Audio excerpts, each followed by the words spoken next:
Okay, सो FRM के बारे में मोस्टली जो है ये risk course is focus on risk management, ये we know. So there are four parts. First is the foundation of the risk management, दूसरा है quantitative analysis, third is the financial markets and products, and then fourth is the valuation and risk models.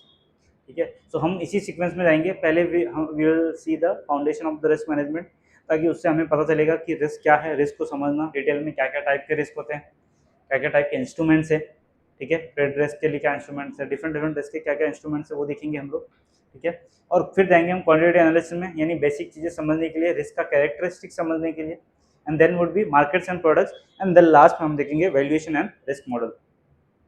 ठीक है, ताकि उसका context भी समझे। Clear. और जो लेवल 2 है वो purely is the focus on the risk side of it, कि उसका मेजरमेंट कैसे करना है, उसका मैनेजमेंट कैसे करना है, वो सब आस्पेक्ट्स रहेंगे। यानी रिस्क के, और हर एक रिस्क के अंदर डिटेल में जाना है, यानी market risk, credit risk, operational risk, liquidity risk, और बाकी भी जो भी टाइप के रिस्क है सब में डिटेल में जाना और उसको मेजरमेंट करना। ओके, तो एग्जाम का फॉर्मेट आपको बताइए, there would be 100 questions and 4 hours exam. Clear? Okay, so let's start with the first. So we'll see the first few basic points, basic concept क्या क्या है। so पहला तो हमारा क्या है, रिस्क। यानी हम जब भी कोई फाइनेंशियल इंस्ट्रूमेंट में इन्वेस्ट करते हैं तो क्या रहेगा, रिस्क रहेगा उसमें, यस और नो। ठीक है, सो रिस्क जो रहेगा,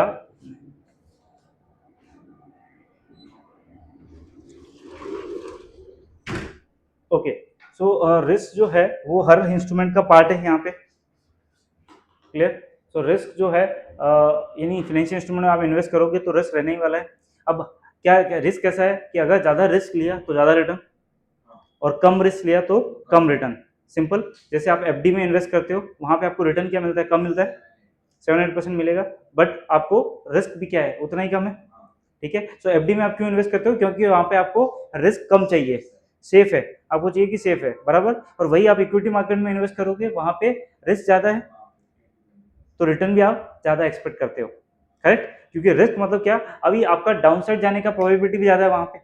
अब एफडी में आप कितना भी करो, मिनिमम आपको कुछ अमाउंट तो मिलेगा ही, जो आपने प्रिंसिपल 100 रुपये दिया है उसके ऊपर कुछ ना कुछ अमाउंट तो मिलेगा। बट यहाँ पे इक्विटी मार्केट में जरूरी नहीं कि आपको 100 रुपये के ऊपर मिले, हो सकता है अगर लॉस होगा तो आपको 100 रुपये से कम भी मिल सकते हैं। तो ये क्या है, रिस्क है आपके लिए। तो रिस्क क्या हुआ, डाउन साइड में रिस्क हुआ, इंपॉर्टेंट है। अप साइड में तो कितना भी हो सकता है, यस और नो। आपको सबसे ज्यादा मतलब किससे इंपैक्ट होगा, डाउन साइड रिस्क से, यानी लॉस जो है वो लॉस से डर लगेगा आपको, प्रॉफिट से नहीं। अगर 100 रुपए का शेयर 150 रुपये हो गया आपको कोई दिक्कत है, बट 100 रुपए का शेयर अगर 80 रुपये हो गया तो प्रॉब्लम है। सिंपल, तो रिस्क क्या है, वो है हमारा, तो high risk high return, low risk low return. Clear. तो ये होंगे हमारा पहला रिस्क का पार्ट। फिर हम देखते हैं रिटर्न। तो रिटर्न को हम 3 तरीके से डिफाइन कर सकते हैं। एक है रिक्वायर्ड रेट ऑफ रिटर्न। ठीक है, अब हम जिस तरीके से आपने बोला कि एफडी में इन्वेस्ट करते हैं तो we are okay with 7-8%, correct. वही हम इक्विटी मार्केट में शेयर्स में इन्वेस्ट करते हैं तो we are not okay with 7-8%, we are asking for 10-15%। So 10-15% if you are asking, then that means कि क्या हुआ, वहां पे रिक्वायर्ड रेट ऑफ रिटर्न कितना हो गया आपका, 10-15%। Clear. So required rate of return क्या होगा, हर एक मतलब हर एक इंस्ट्रूमेंट के लिए अलग अलग होगा, और हर एक पर्सन के लिए भी अलग अलग हो सकता है। यानी आपके लिए हो सकता है किसी इंस्ट्रूमेंट में मिनिमम 15% रिटर्न चाहिए, हो सकता है किसी और को 20% रिटर्न चाहिए, हो सकता है। सो अलग अलग रिक्वायर्ड रेट ऑफ रिटर्न हर एक पर्सन के लिए अलग अलग हो सकता है, हर एक इंस्ट्रूमेंट के लिए भी अलग अलग हो सकता है, यानी इक्विटी से अलग, एफडी से अलग। करेक्ट, ठीक है। अब दूसरा क्या है, उसी चीज को हम डिस्काउंट रेट भी बोल सकते हैं। कैसे डिस्काउंट रेट, देखो हमने क्या सीखा है कि ये है हमारा प्रेजेंट वैल्यू, या सो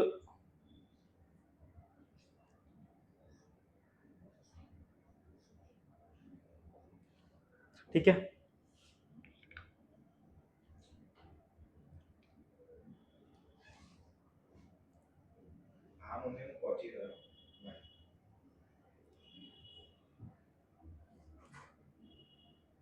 ये देखो, ये है हमारा प्रेजेंट वैल्यू और ये है हमारा फ्यूचर वैल्यू।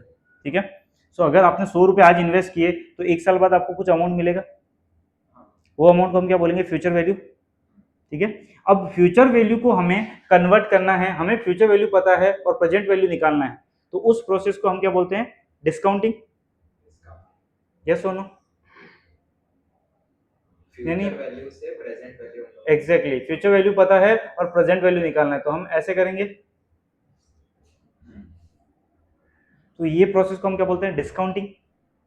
और अगर फ्यूचर वैल्यू निकालना है और प्रेजेंट वैल्यू पता है तो उस प्रोसेस को हम लोग क्या बोलेंगे? कंपाउंडिंग। कंपाउंडिंग यानी जब हम एफडी रखते हैं 100 रुपए का, ठीक है, लेट्स से 7% पे रखा, तो एक साल बाद हमें कितना मिलेगा? 107 रुपए। तो ये क्या हो गई हमारी फ्यूचर वैल्यू। और कंपाउंडिंग इसको बोलेंगे हम कंपाउंडिंग, क्योंकि हर साल क्या होते जाएगा? कंपाउंडिंग होते जाएगा। वो 7% है, अगले साल 107 पे फिर ब्याज मिलना चाहिए, आपको इंटरेस्ट मिलना चाहिए, तो ये प्रोसेस क्या हो गया? कंपाउंडिंग। और वही फ्यूचर वैल्यू पता है और आपको प्रेजेंट वैल्यू निकालना है। अब ये फ्यूचर वैल्यू आपने कैसे निकाला? देखो ये क्या निकाला? F is equal to 100 into 1 plus 7% to the power 1, क्योंकि आपने एक साल के लिए इन्वेस्ट किया, ऐसे निकालते हो। तो 100 क्या है? पीवी, प्रेजेंट वैल्यू हो गई 100, मतलब आज कितना इन्वेस्ट किया वही हो गया, करेक्ट। तो ये क्या है? फ्यूचर वैल्यू आपने निकाला 107 वाला, और ये क्या है? 7% क्या है आपका रेट ऑफ रिटर्न, और ये 1 क्या था? नंबर ऑफ ईयर्स यानी एन।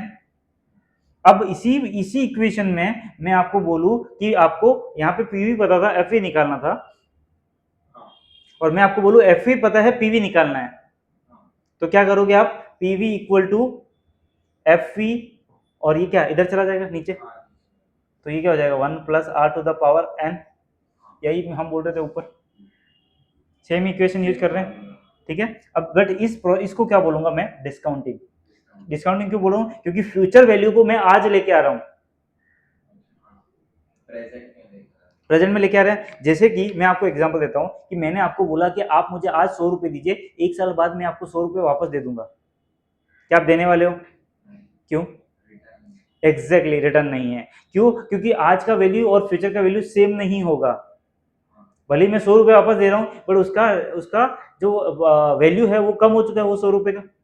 तो वही यहाँ पे हो रहा है कि जो फ्यूचर वैल्यू है वो क्या हो रही है? बेसिकली कम हो रही है। तो इसलिए आपको क्या चाहिए? कुछ ना कुछ रिटर्न चाहिए उसके बदले में, ठीक है। तो अगर आप दोनों को देखो, टाइम डिफरेंस अगर है तो आप दो वैल्यूज को ऐड नहीं कर सकते। मतलब मैं 100 रुपए आज आपको दूं और एक साल बाद 100 रुपए वापस दूं, इन दोनों को आप ऐड नहीं कर सकते। क्यों नहीं ऐड कर सकते? क्योंकि दोनों का वैल्यू सेम नहीं रहेगा। आज का 100 रुपए, फ्यूचर का 100 रुपए सेम नहीं है, यस और नो। तो आप अगर टाइम डिफरेंस है तो उन दोनों कैश फ्लोज को ऐड नहीं कर सकते। क्लियर? अगर मैं आपको बोलूँ मेरे पास ऐसा स्कीम है, आप आज 1000 रुपए दो, मैं आपको हर साल 500 रुपए दूंगा, क्या ये स्कीम अच्छा है आपके लिए? नहीं। अगर मैंने आज आपसे 1000 रुपए लिए और अगले 2 साल 500 रुपए दिए, नहीं ना। तो बस सेम चीज आपको समझना है कि क्यों नहीं कर रहे? क्योंकि आपका टाइम डिफरेंस है दोनों कैश फ्लो में, और वो कैश फ्लो आप ऐड नहीं कर सकते। क्लियर? तो ये हो गया। इसीलिए ये जो आर है ये क्या हो जाएगा? रिक्वायर्ड रेट ऑफ रिटर्न, ठीक है। ये रिक्वायर्ड रेट ऑफ रिटर्न होगा, और इस आर को हम क्या बोलेंगे? डिस्काउंट रेट भी बोलेंगे, क्योंकि हम क्या कर रहे हैं? फ्यूचर वैल्यू को प्रेजेंट में लाने के लिए आर से डिस्काउंटिंग कर रहे हैं। तो सेम चीज को, सेम रिटर्न को मैं दो तरीके से डिफाइन कर चुका हूं। पहला है रिक्वायर्ड रेट ऑफ रिटर्न, और दूसरा क्या है? Discount rate. कोई डाउट है? क्लियर है पूरा? ठीक है, तो यहां तक ठीक है। अब तीसरा जो तरीका है उसको बोलते हैं हम करंट कॉस्ट ऑफ कंजम्पशन। ये दोनों का फॉर्मूला मतलब सेम ही है, रिक्वायर्ड रेट ऑफ रिटर्न और डिस्काउंट रेट। यस, फॉर्मूला बोले तो इनका जो डेफिनेशन है वो सेम है। रिक्वायर्ड रेट ऑफ रिटर्न क्या हो गया कि आपको क्या रिटर्न एक्सपेक्टेशन है, और उसी को अगर फ्यूचर में दिया हुआ है और प्रेजेंट में लेकर आना है कि मुझे पता है लेट से ये 107 रुपए का है, आज मैं इस एफडी को कितना प्राइस पे करूं ताकि मुझे 7% रिटर्न मिले।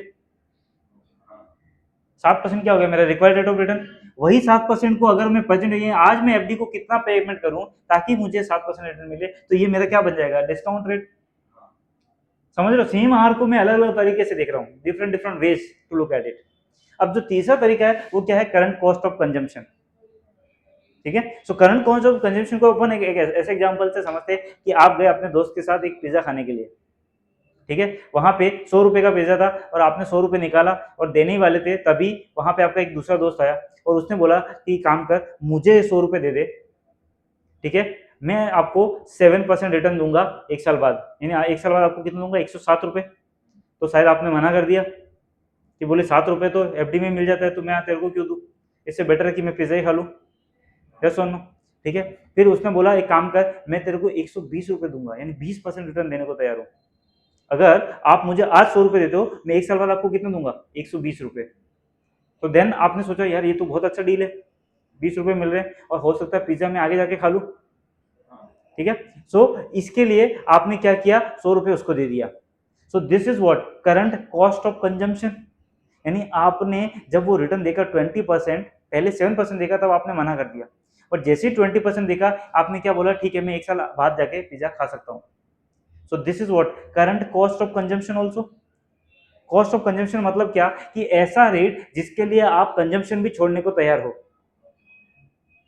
आपने पिज्जा खाना छोड़ दिया, क्या बोला कि 20% में मैं अगले साल खा लूंगा, बट 7% का बोला तो आपने मना कर दिया कि नहीं खाऊंगा, अभी खाना है। यस सुनो, तो कहाँ पे कौन सा रेट है जहां पे you are ready to sacrifice what, current consumption. तो तीसरा तरीका है इसको डिफाइन करने का, what, current cost of consumption. तीनों समझा, one is required rate of return, second is discount rate, third is the current cost of consumption. So return को हमने 3 तरीके से डिफाइन किया है, ठीक है। अब जो और कॉन्सेप्ट है, time value and compounding and discounting. तो हमने क्या देखा कि दो अगर पीवी और फ्यूचर में कोई कैश फ्लो मिल रहा है तो वो दोनों सेम नहीं है, क्योंकि दोनों में क्या है, टाइम डिफरेंस है। सो टाइम डिफरेंस है, तो इसका मतलब ये हुआ कि जैसे आपने क्या, अभी हमने एग्जांपल देखा कि मैं अगर 100 रुपये मांग रहा हूँ और एक साल बाद वापस देने के लिए बात कर रहा हूँ, तो आप देने के लिए रेडी नहीं हो। क्यों रेडी नहीं हो, बिकॉज वो 100 रुपये आप एक साल के लिए यूज कर सकते हो,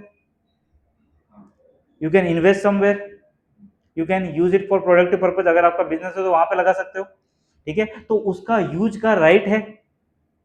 तो आप 100 रुपये अगर मुझे दे रहे हो तो मुझे वो राइट दे रहे हो 100 रुपये यूज करने का एक साल।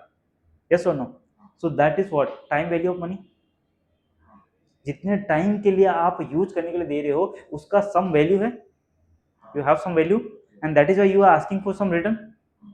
यस और no, so that is why it is time value of money. So that is why अगर दो कैश फ्लो के बीच में टाइम डिफरेंस है तो उनको सिंपल ऐड नहीं किया जा सकता, उनको क्या करना पड़ेगा, पहले प्रेजेंट वैल्यू में लाना पड़ेगा, फिर उनको ऐड या सब्ट्रैक्ट करना तो करना पड़ेगा। यानी दोनों सबका टाइमिंग क्या होना चाहिए, सेम होना चाहिए। क्लियर है, ठीक है। So that is time value of money. अब कंपाउंडिंग एंड डिस्काउंटिंग क्या है, हमने देखा कि अगर पीवी दिया हुआ है और हमें फ्यूचर वैल्यू निकालना है तो प्रोसेस क्या हो गया, कंपाउंडिंग। और अगर एफई पता है और उसको पीवी निकालना है तो this process is called discounting. Clear है, डिस्काउंटिंग, ये आप नोट करके रख लीजिए, ठीक है, ये डायग्राम बना के रख लीजिए कॉपी में, ठीक है, ताकि ये हमेशा क्लियर रहना चाहिए। ये हमारे फंडामेंटल फिनेंस का पूरा फंडामेंटल है, ठीक है। आगे जो भी चीजें पढ़ेंगे हम इसी के कहीं ना कहीं फंडामेंटल इससे रिलेटेड होगी। ये जो इतने कॉन्सेप्ट हमने डिस्कस किए हैं सबसे इंपॉर्टेंट चीज यही है।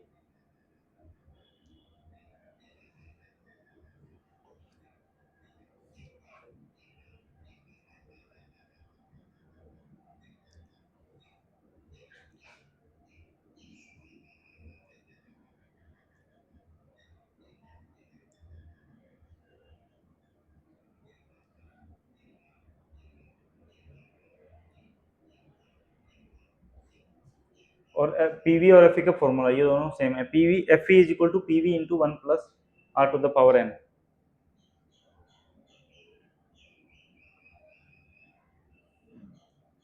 Clear, okay. अब रिस्क क्या है उसके ऊपर थोड़ा सा हम डिस्कशन और कर लेते हैं। रिस्क ये है कि अनसर्टनिटी होना। अगर आपको श्योर है कि किसी शेयर में आपने इन्वेस्ट किया और वहां पे आपका पैसा लेट से 15% रिटर्न मिल ही जाएगा, तो फिर रिस्क कहाँ है, यस और नो। रिस्क कहाँ पे, जब अनसर्टनिटी हो, जब आपको पता नहीं है कि आउटपुट क्या होगा।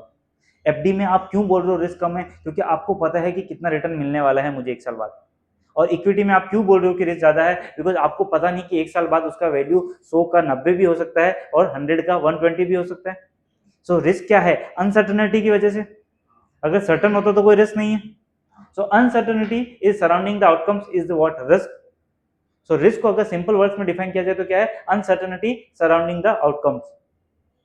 क्लियर, ठीक है। अब high risk will lead to high return, low risk will lead to low return, ये तो हमें क्लियर है, ठीक है। यहाँ पे इंपॉर्टेंट कंसर्न क्या है, वेरिएबिलिटी ऑफ द लॉस। अब लॉस होगा, ठीक है। अब इक्विटी हमने इन्वेस्ट किया, वहां पे हो सकता है कि 100 का 90 हो, पर हमें ये नहीं पता कि क्या वो 90 पे रुकेगा या 80 भी हो सकता है, 50 भी हो सकता है। तो लॉस का वेरिएबिलिटी कितना है हमें पता नहीं है, तो वो हमारे लिए इंपॉर्टेंट कंसर्न है। सबसे बड़ा कंसर्न क्या है कि लॉस तो होगा, बट लॉस कहां तक रुकेगा हमको पता नहीं, यही हमारे सबसे बड़ा टेंशन का कारण है। तो specially an unexpected loss that could rise to unexpected high level, मतलब क्या कि ऐसा लॉस, सपोज आपने सोचा कि 10% निगेटिव ज्यादा जाता, 10% निगेटिव रिटर्न आएगा, पर पता चला मार्केट गिरता गया और 40% 50% भी हो गया, तो ये क्या है, अनएक्सपेक्टेड हाई लेवल, ठीक है। द रिस्क मैनेजमेंट अब इसलिए इंपॉर्टेंट है कि अब रिस्क मैनेजमेंट करना पड़ेगा इसके लिए अपने को। अगर लॉस को कंट्रोल करना है तो हमें क्या करना पड़ेगा, वो रिस्क को मैनेज करना पड़ेगा। तो रिस्क मैनेज करने के लिए क्या करेंगे, इंक्लूड्स रिड्यूस और eliminate an entities potential to incur expected losses, मतलब उसका जो बेसिकली रिड्यूस करना या एलिमिनेट करना, रिस्क कम करना पड़ेगा, मतलब क्या, लॉस होने की कैपेसिटी देखना पड़ेगा, कम करना पड़ेगा। तो उसको क्या कर सकते हैं, या तो आप रिड्यूस करो या एलिमिनेट करो। बट कैसे कर सकते हैं, एक बार इन्वेस्ट कर दिया फिर शेयर में से रिटर्न कैसे? करेक्ट, तो इसके लिए हम वेज देखेंगे आगे जाके कि कौन से टाइप के रिस्क है। अब जो अपन ये शेयर की बात कर रहे हैं, ये एक टाइप का रिस्क है, इसको बोलते हैं मार्केट रिस्क। ऐसे ही क्रेडिट रिस्क भी होगा, बिजनेस रिस्क भी होगा। हम आगे जाके पढ़ेंगे कि क्या क्या टाइप के रिस्क है और हर एक टाइप के रिस्क को किस तरीके से मैनेज किया जा सकता है, ठीक है। So that is why we go deeper into each and every risk, ठीक है। बट काम क्या है हमारा, अगर पोटेंशियल ये जो अनएक्सपेक्टेड हाई लेवल लॉस है उसको अगर कम करना है तो हमें क्या करना पड़ेगा, इसको या तो एलिमिनेट करना पड़ेगा या रिड्यूस करना पड़ेगा।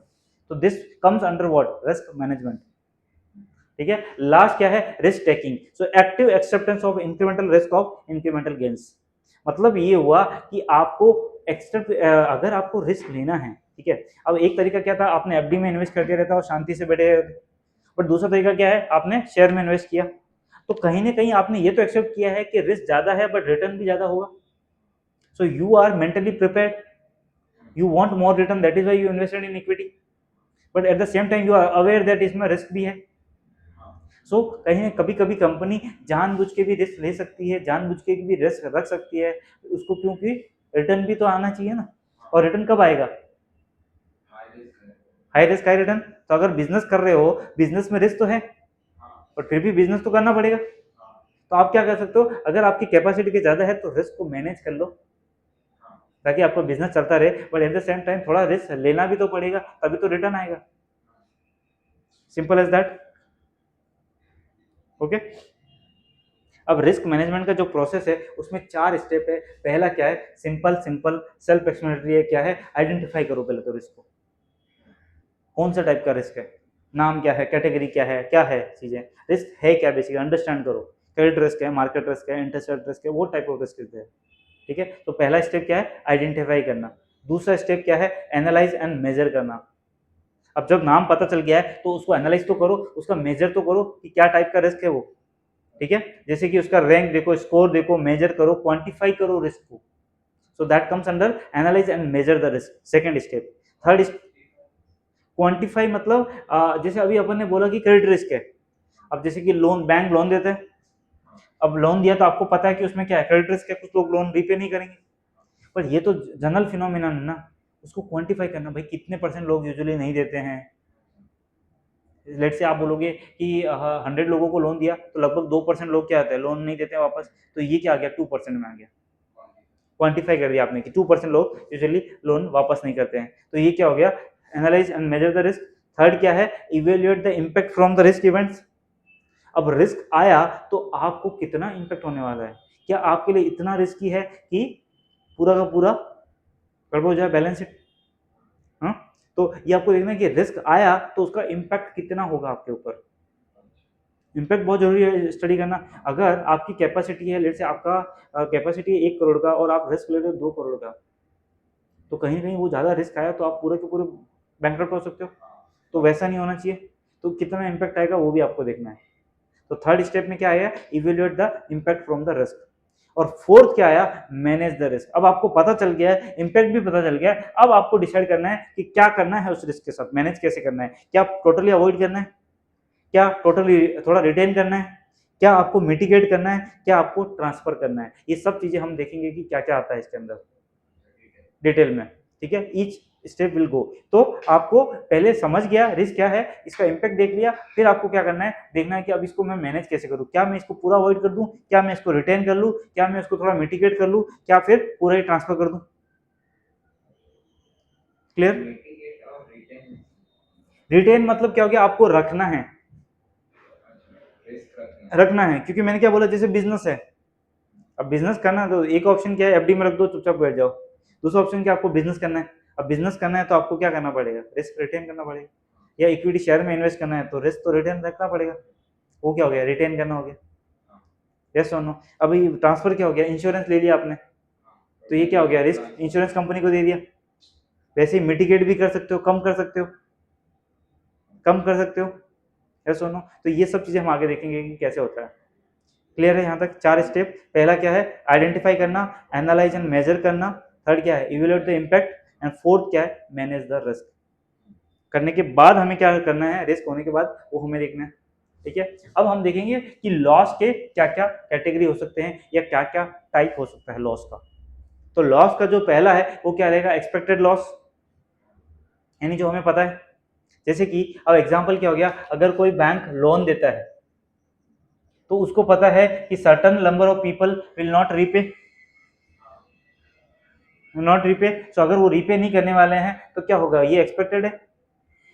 लेट से 2% लोग रीपे नहीं करते, तो 2% क्या है, एक्सपेक्टेड लॉस है। तो बैंक मान के चल रहा है कि अगर 100 रुपए का लोन दिया तो 2 रुपए वापस नहीं आने वाले हैं। ये क्या है, एक्सपेक्टेड लॉस। अब अनएक्सपेक्टेड क्या हो गया, कभी कोई साल में अगर सपोज इकोनॉमी अच्छा नहीं चल रहा है और लेट से ये लॉस हो गया 5% का, तो ये क्या हो गया, 3 रुपए एक्स्ट्रा हो गया लॉस बैंक का। तो ये क्या है, अनएक्सपेक्टेड लॉस। बैंक को कितना लग रहा था, 2% जो एवरेज है, बट हुआ कितना, 5%। तो 3 रुपए किस में चला गया, अनएक्सपेक्टेड में। यस और नो, क्लियर। सो ये हो गया एक्सपेक्टेड लॉस, ये हो गया अनएक्सपेक्टेड लॉस। अब तीसरा क्या है, नॉन अननोन। नॉन अननोन मतलब ये हो गया कि जैसे आरबीआई का पॉलिसी होता है, आरबीआई क्या करता है, रेट चेंज करता है, कुछ डिसीजन लेता है मॉनेटरी पॉलिसी का। हर 2 महीने में क्या होती है, पॉलिसी होती है, एमपीसी, मॉनेटरी पॉलिसी कमेटी का मीटिंग, ठीक है, आरबीआई का। वहां पे क्या होता है, रेट डिसाइड करता है, रेपो रेट डिसाइड होता है, ठीक है। अब रेपो रेट क्या होगा, अगर बढ़ा तो बैंक का बैलेंस शीट पे इंपैक्ट पड़ेगा उससे, क्योंकि रेपो रेट बढ़ेगा तो लोन देने का जो रेट है वो भी बढ़ेगा। रेपो रेट बढ़ेगा तो जो रेट पे बैंक लोन देते हैं वो भी क्या बढ़ेगा, वो भी बढ़ेगा। रेपो रेट क्या रहता है, गुड। सो रेपो रेट ये होता है, आरबीआई जो है, आरबीआई मॉनेटरी पॉलिसी असाइन करता है और उसमें 2 चीजें करता है, एक होता है मनी सप्लाई और एक होता है cost of the money, cost of the money, ठीक है। अब अगर आरबीआई को, अब देखो इकोनॉमी कैसा है, एक कार की तरह है, ठीक है, जिसका ऑप्टिमम स्पीड कितना है, 60 पे चलाना चाहिए तो अच्छा चलेगा। बट सपोज उसका कार का स्पीड 80 हो जाता है तो क्या करना पड़ेगा, ब्रेक लगाना पड़ेगा। और अगर वो कार का स्पीड 40 हो गया तो क्या करना पड़ेगा, एक्सीलेटर, ताकि 60 के आसपास चला लेके जाए। तो आरबीआई यही काम करता है, मनी सप्लाई को कम या ज्यादा करके। अब स्पीड क्या है, जीडीपी का ग्रोथ रेट। हमारा एक जो इकोनॉमी है उसके हिसाब से एक जीडीपी का ग्रोथ होना चाहिए ऑप्टिमम। बट अगर उसका ग्रोथ बहुत ज्यादा बढ़ गया तो आरबीआई क्या करेगा, ब्रेक लगाएगा। ब्रेक कैसे लगाएगा, रेट बढ़ा देगा, इंटरेस्ट रेट बढ़ा देगा। इंटरेस्ट रेट बढ़ाएगा तो बैंक को कॉस्टली पैसा मिलेगा, इससे आरबीआई से, आरबीआई से कॉस्टली मिलेगा तो बैंक लोन भी आपको रेट बढ़ा देगा कि कम करेगा, बढ़ा देगा। रेट बढ़ा देगा तो आप ईएमआई लेना कम कर दोगे कि ज्यादा करोगे, खर्चा कम करोगे कि ज्यादा करोगे, कम कर दोगे, क्योंकि रेट बढ़ गए, ठीक है। जो अभी हर चीज का, होम लोन का, आप मोबाइल ले रहे हो, कोई भी चीज का लोन ले रहे हो, उसका ईएमआई क्या हो गया, बढ़ गया। तो आपकी जेब से खर्चा ज्यादा जाना चालू हो गया, आपने क्या किया, खर्चा कम कर दिया। अब खर्चा कम कर दिया तो इकोनॉमी की ग्रोथ को क्या होगा, ग्रोथ भी कम हो जाएगी। तो आपने क्या लगा दिया है, ब्रेक, थोड़ा स्लो डाउन कर दिया है, ठीक है। सो इस तरीके से आरबीआई क्या करता है, रेट हाइक करता है तब क्या होती है, ब्रेक लगता है। और अगर रेट कम कर रहा है तो क्या हो गया, एक्सीलरेटर। जब उसको लगता है जीडीपी का ग्रोथ कम हो रहा है तो एक्सीलरेट करना है, तब क्या करता है वो रेट कम करता है, ठीक है। या फिर मनी सप्लाई बढ़ा देता है। अब मनी सप्लाई कैसा है, अपने बॉडी में जैसे ब्लड है वैसे ही मनी सप्लाई है इकोनॉमी के लिए, क्लियर। तो ये सब चीज हो गया। अब एग्जांपल यहाँ पे क्या है कि रेपो रेट का डिसीजन कौन लेगा, आरबीआई लेगा। अब आपको पता है कि हर 2 महीने में मीटिंग होती है, पर आपको क्या पता है कि डिसीजन क्या होने वाला है, तो ये क्या है, नॉन अननोन। आपको पता है हर 2 महीने में आरबीआई कुछ ना कुछ डिसीजन लेता है, या तो रेट ऊपर करेगा या नीचे करेगा या सेम रखेगा, पर क्या आपको पता है कि क्या होने वाला है, तो ये क्या है, नॉन अननोन। समझ में आया।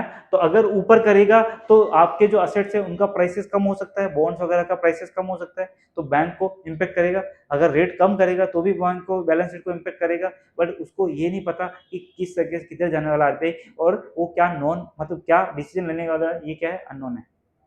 तो this is what, non unknown. और लास्ट क्या है, अननोन अननोन। मतलब क्या कि ना तो आपको पता है कि क्या होने वाला है, ना ही आपको पता है कि डिसीजन क्या होने वाला है, दोनों चीजें आपको नहीं पता। देखो नॉन अननोन में क्या है, आपको पता है हर 2 महीने में मीटिंग होगी, डिसीजन होगा, पर आपको ये नहीं पता कि डिसीजन क्या होने वाला है। अननोन अननोन में क्या है, दोनों चीजें नहीं पता। कोविड, क्या आपको पता था कोविड आने वाला है, क्या आपको पता था कोविड आने के बाद क्या होने वाला है, तो दोनों चीजें क्या है, रेंडमली कुछ आ गया इवेंट, ठीक है। तो आपको ना तो पता है वो इवेंट कब आने वाला है, ना ही ये पता है कि उसका इम्पैक्ट क्या होने वाला है, तो ये किस में आ गया, अननोन अननोन में। तो ये हो गया लॉस के कैटेगरीज, क्लियर। एग्जाम्पल हमने देख लिए, अगर 2% लॉन डिफॉल्ट हुआ तो वो क्या है, एक्सपेक्टेड लॉस। अगर ज्यादा हुआ तो unexpected loss. Then we have the known unknown, then we have the unknown unknown, clear. Okay, private banks को भी फॉलो करना रहता है क्या चीज, ये वाला, आरबीआई का policy. Yes yes, RBI policy impacts all the banks in the economy. ये किसी एक की कैटेगरी के लिए नहीं होता है, this is not for particular one category, ठीक है, is for all, everyone. so they also take the funds from RBI. Yes, so all banks have a account with RBI, ठीक है। So at the end of the day whatever extra money they have, they are depositing with what, RBI. और जो extra पैसा उनको अगर कम पड़ गया, short पड़ गया, तो बोरो किससे करेंगे, आरबीआई से, ठीक है। So this is basically, that is why that impacts every bank. अब जैसे कि अभी का रेपो रेट है 5.25, this is what, repo rate.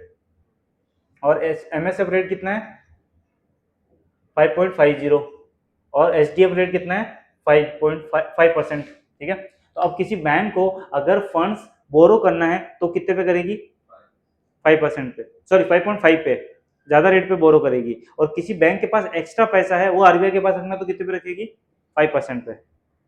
borrow 5.5 हाँ, बोरो रेट हमेशा ज्यादा रहेगा ना, जैसे हम डिपॉजिट जो रखते हैं वो कम रेट पे रखते हैं, बट लोन हमेशा किस पे लेते हैं, ज्यादा रेट पे लेते हैं, बस सेम यहाँ पे। तो एमएसएफ, अगर एमएसएफ मतलब आरबीआई को बोरो, सॉरी बैंक्स को बोरो करना है आरबीआई से, तो कितने पे करेंगे, 5.50 पे। और बैंक को आरबीआई के पास पैसा रखना है, एक्स्ट्रा है, तो 5% पे। आरबीआई भी तो कमाएगा ना, है सुनो। सो ये हो गया, और ये क्या है, आपको बीच का repo rate.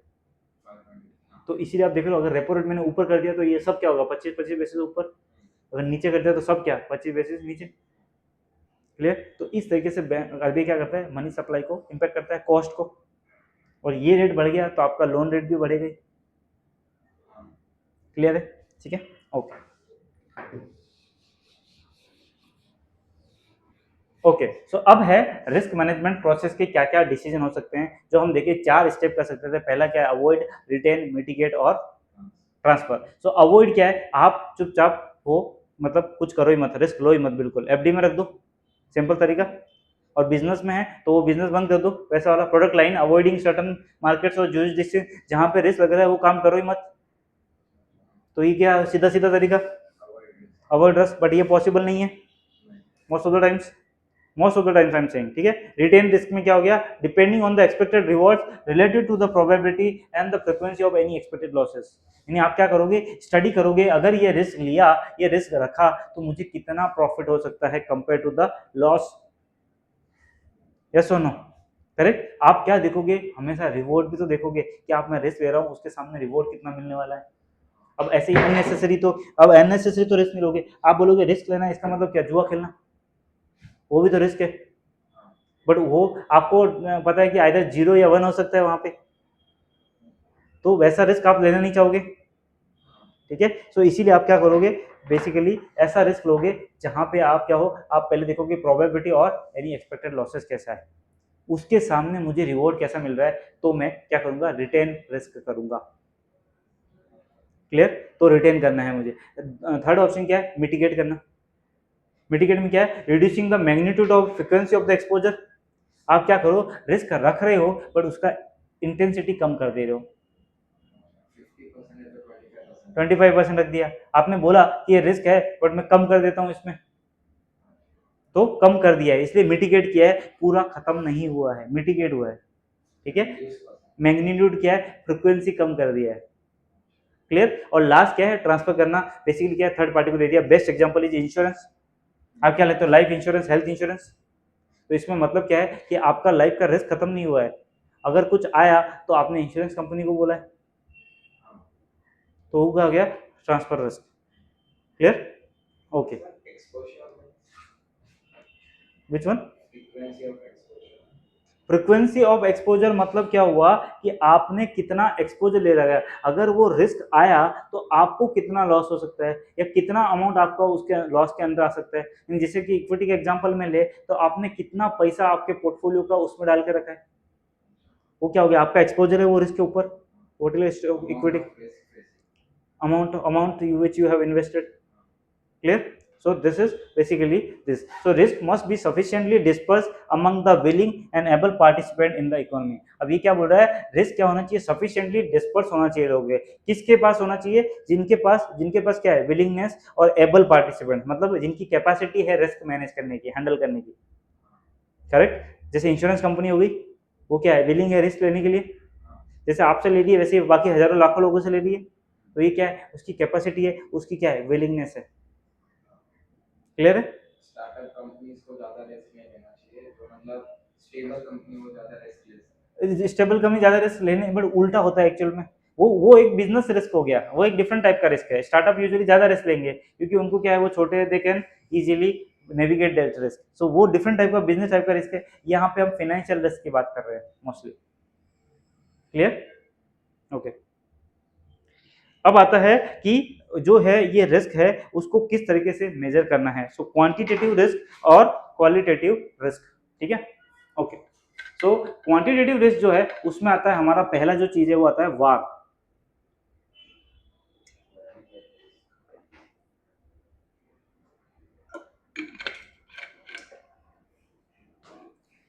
So value at risk, अब वैल्यू एट रिस्क क्या है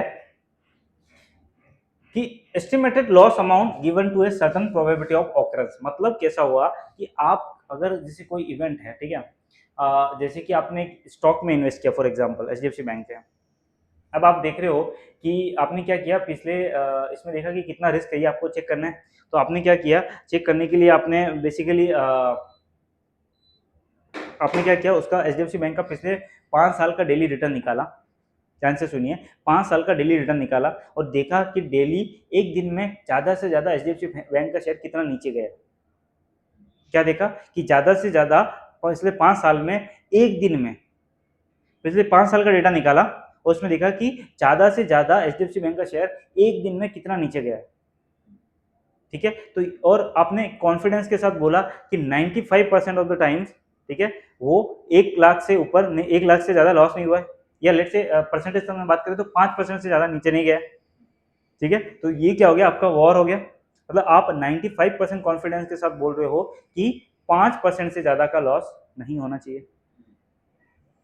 यस और नो, आप समझ, मतलब एनालिसिस किया तो 5% मैक्सिमम है। हाँ करेक्ट। तो आपने ऐसे लेट से उसके अभी अब एग्जांपल ले लें, तो आपने क्या हुआ, आपने ऐसे लॉस निकाला, ठीक है, और सबका लॉस का ऐसा ये निकाला कि एक दिन 10% नीचे था, एक दिन लेट से 8% नीचे था, एक दिन 7% था, 6% था और 5% था। और ऐसे ही आपने क्या किया, 100 वैल्यूज मैप कर ली। तो अगर ये 5 वैल्यूज है और यहाँ पे कितना आ रहा है, 5% आ रहा है, तो ये क्या हो गया, 5% आपका वार हो गया।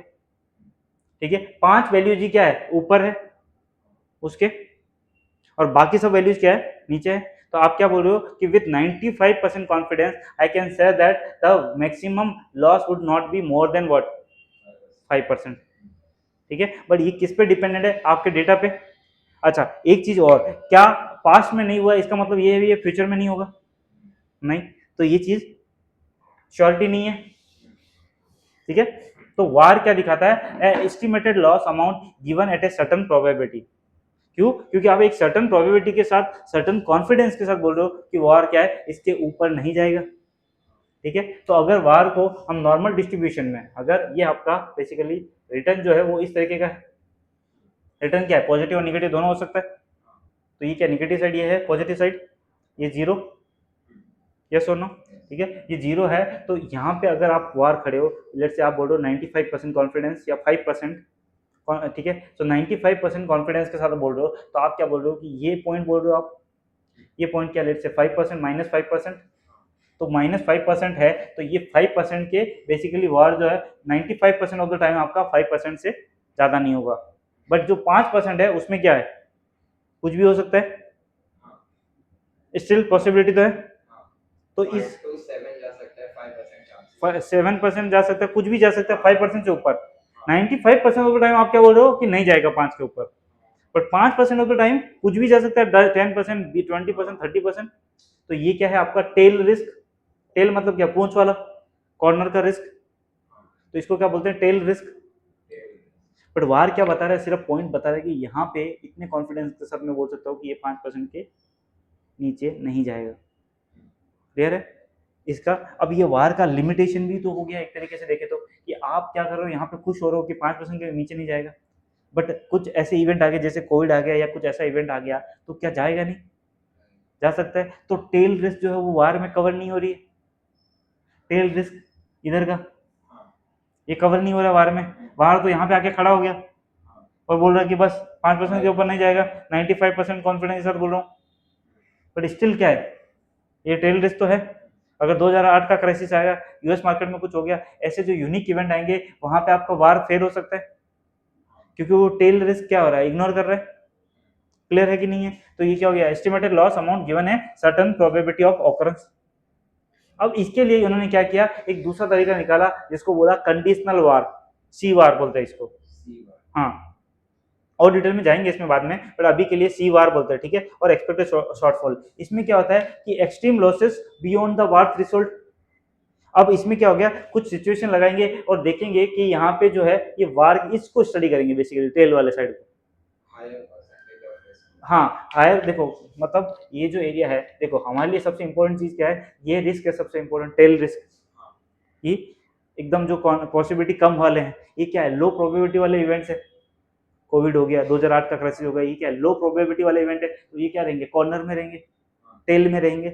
ठीक है, तो कंडीशनल वार क्या करता है, extreme losses beyond the war threshold, war threshold के बियॉन्ड जो है एक्सट्रीम लॉसेस, उनको स्टडी करता है और उनका वह निकालता है। ठीक है, तो ये क्या हो गया, कंडीशनल वार। और थर्ड तरीका क्या है, इकोनॉमिक कैपिटल, मतलब amount of liquid capital necessary to cover the unexpected losses. मतलब आपने लेट से 5% लॉस अगर अमाउंट में कन्वर्ट करे, सपोज आपने 1 करोड़ इन्वेस्ट किया और 5% कितना हो गया, 5 लाख, तो 5 लाख आपने क्या किया, एक साइड में रख दिए एक बैंक अकाउंट में। तो अब आपने क्या किया, ये इकोनॉमिक कैपिटल सेट कर दिया। अब आप क्या बोल रहे हो, ध्यान से सुनना, आप क्या बोल रहे हो कि मैं 95% कॉन्फिडेंस हूं कि मेरा जो लॉस है वो 5 लाख से ऊपर नहीं जाएगा। सही बोल रहे हो। ठीक है, तो इसका मतलब ये क्या हो गया, आपने इकोनॉमिक कैपिटल सेट कर दिया 5 लाख, वो वार को देख के आपने क्या किया, वो 5 लाख अलग से रख दिया, और वो क्या बन गया आपका economic capital. Now you are 95% confident that your loss will be 5 lakh, not more than 5 lakh. Side में रख दिया। ठीक है, क्योंकि देखो अभी यहाँ पे क्या कर रहे हैं आप, अपन जो है वो सिंपल स्टॉक में कैश में इन्वेस्टमेंट की बात कर रहे हैं। सपोज आपने किया किसी से लोन लेके या किसी ने किया, तो मार्जिन रिक्वायरमेंट आएगा, मार्जिन मांगेगा। ठीक है, वो मार्जिन के लिए कुछ अमाउंट रखना पड़ेगा, या लॉस के लिए आपको रेडी रहना पड़ेगा, अगर लॉस हुआ तो पैसा कैसे पे करना है। ठीक है, तो वो अमाउंट आपने अलग से रख दिया है, इकोनॉमिक कैपिटल। ठीक है, so that is called economic capital. आपने ऑलरेडी लिक्विड 5 लाख अलग रख दिया और आपने बोल दिया कि मैं 95% कॉन्फिडेंस हूँ कि मेरा लॉस 5 लाख से ऊपर नहीं जाएगा। स्टिल आई एम सेइंग, देखो ये वर्ड पे ध्यान रखना कि मैं कहाँ पे फोकस कर रहा हूँ, 95% कॉन्फिडेंस पे। आप कितने बोल रहे हो, 100% श्योर कभी नहीं हो सकते लाइफ में, तो क्या बोल रहे हैं 95% कॉन्फिडेंस के साथ, और 5% अभी भी क्या चांसेस है, ठीक है, तो वो हम काउंट नहीं कर रहे, हम किसकी बात कर रहे हैं, 5% की, सॉरी 95% की। क्लियर?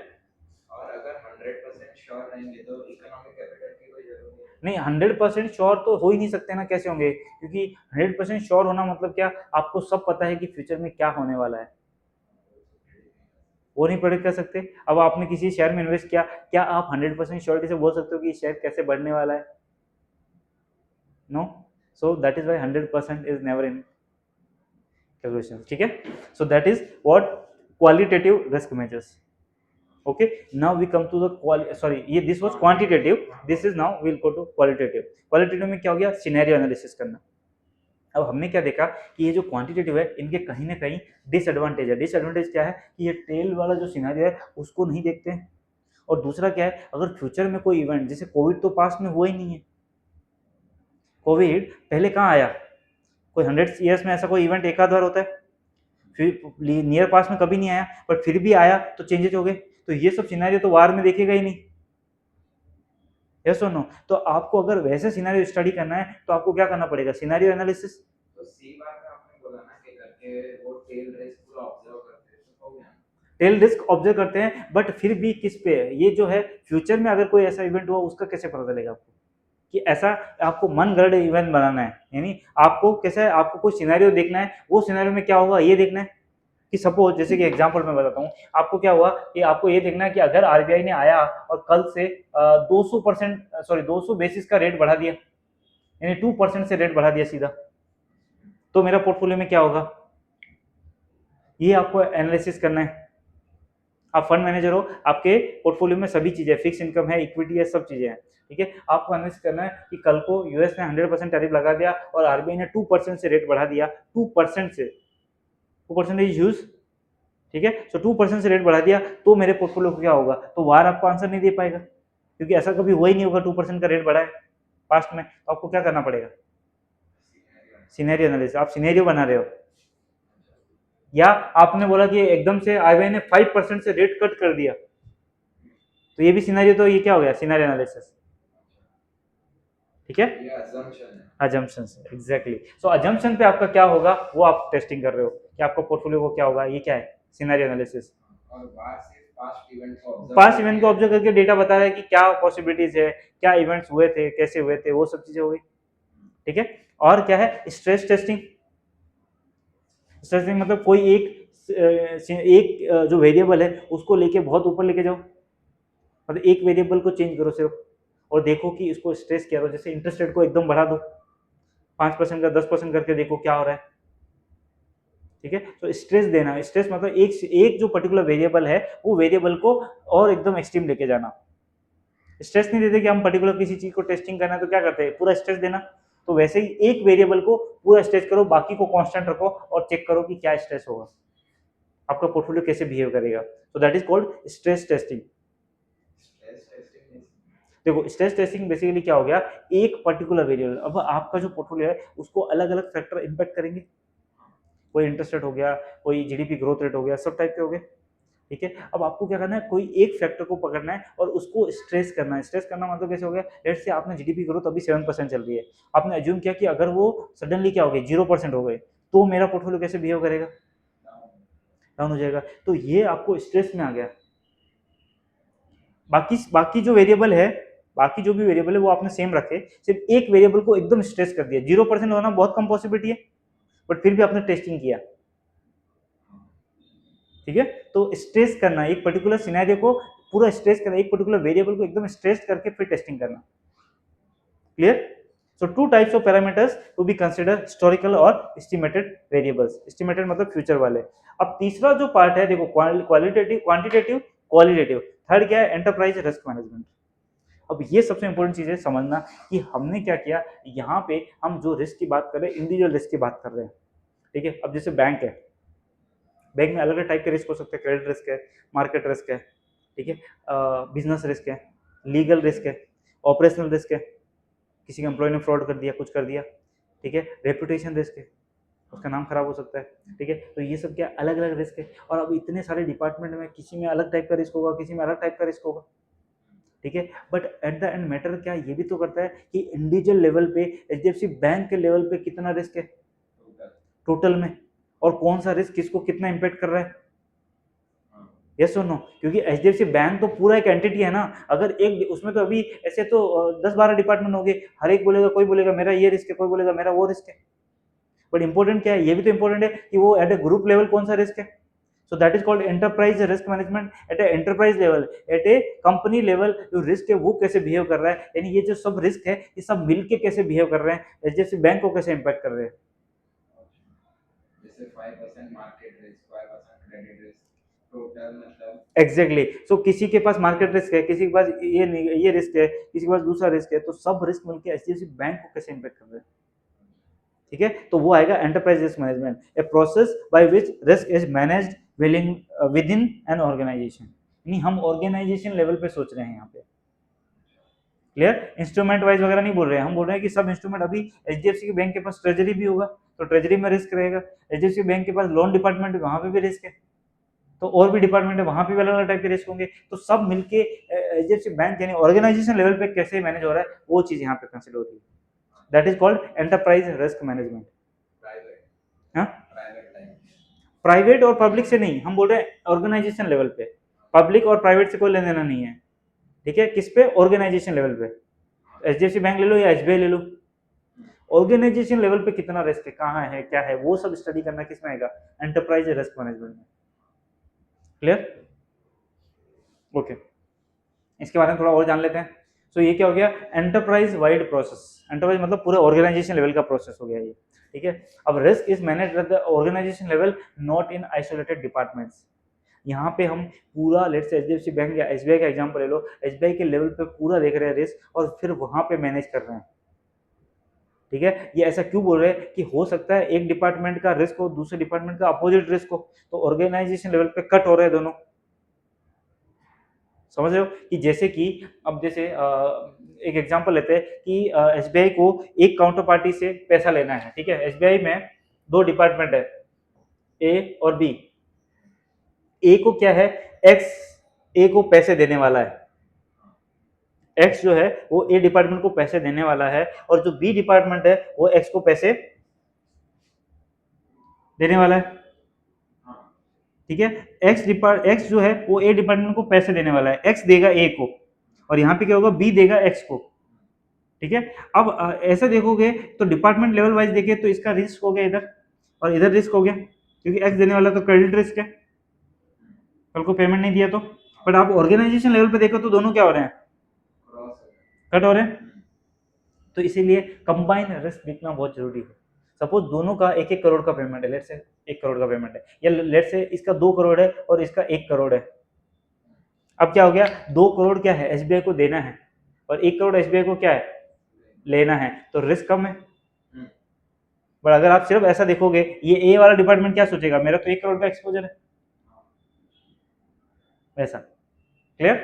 तो इस तरीके से एंटरप्राइज लेवल पे देखना, encourages a top down approach rather than silo based risk management. मतलब क्या, ऐसे अलग अलग देखने के बजाय टॉप से देख रहे हो, अभी एसबीआई के ऊपर बैठ के आप देख रहे हो कि मेरा कहाँ कहाँ कितना रिस्क है और किस तरीके का रिस्क है, सब लेवल को मिला के।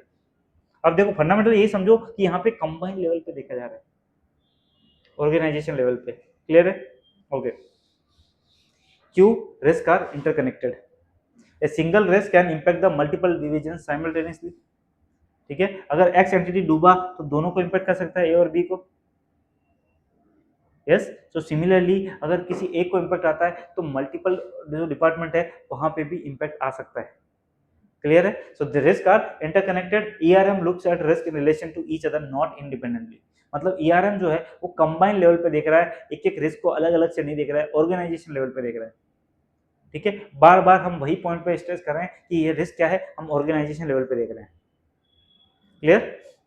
अब क्या हो रहा है, over simplification of risk, reducing risk to a single number VaR is inadequate and risk is multidimensional especially in the dynamic environment। अब ये क्या बोल रहा है, अब वार में क्या हुआ, हमने जो वार बोला है, वार क्या है, बहुत ही सिंप्लीफाई कर रहा है रिस्क को, एक नंबर दे दिया और बोल दिया कि बस यही रिस्क है। क्या रिस्क इतना सिंपल है रियल लाइफ में, नहीं, एक नंबर से तो नहीं पता चलेगा। तो रिस्क क्या है, रियल लाइफ में कॉम्प्लिकेटेड है।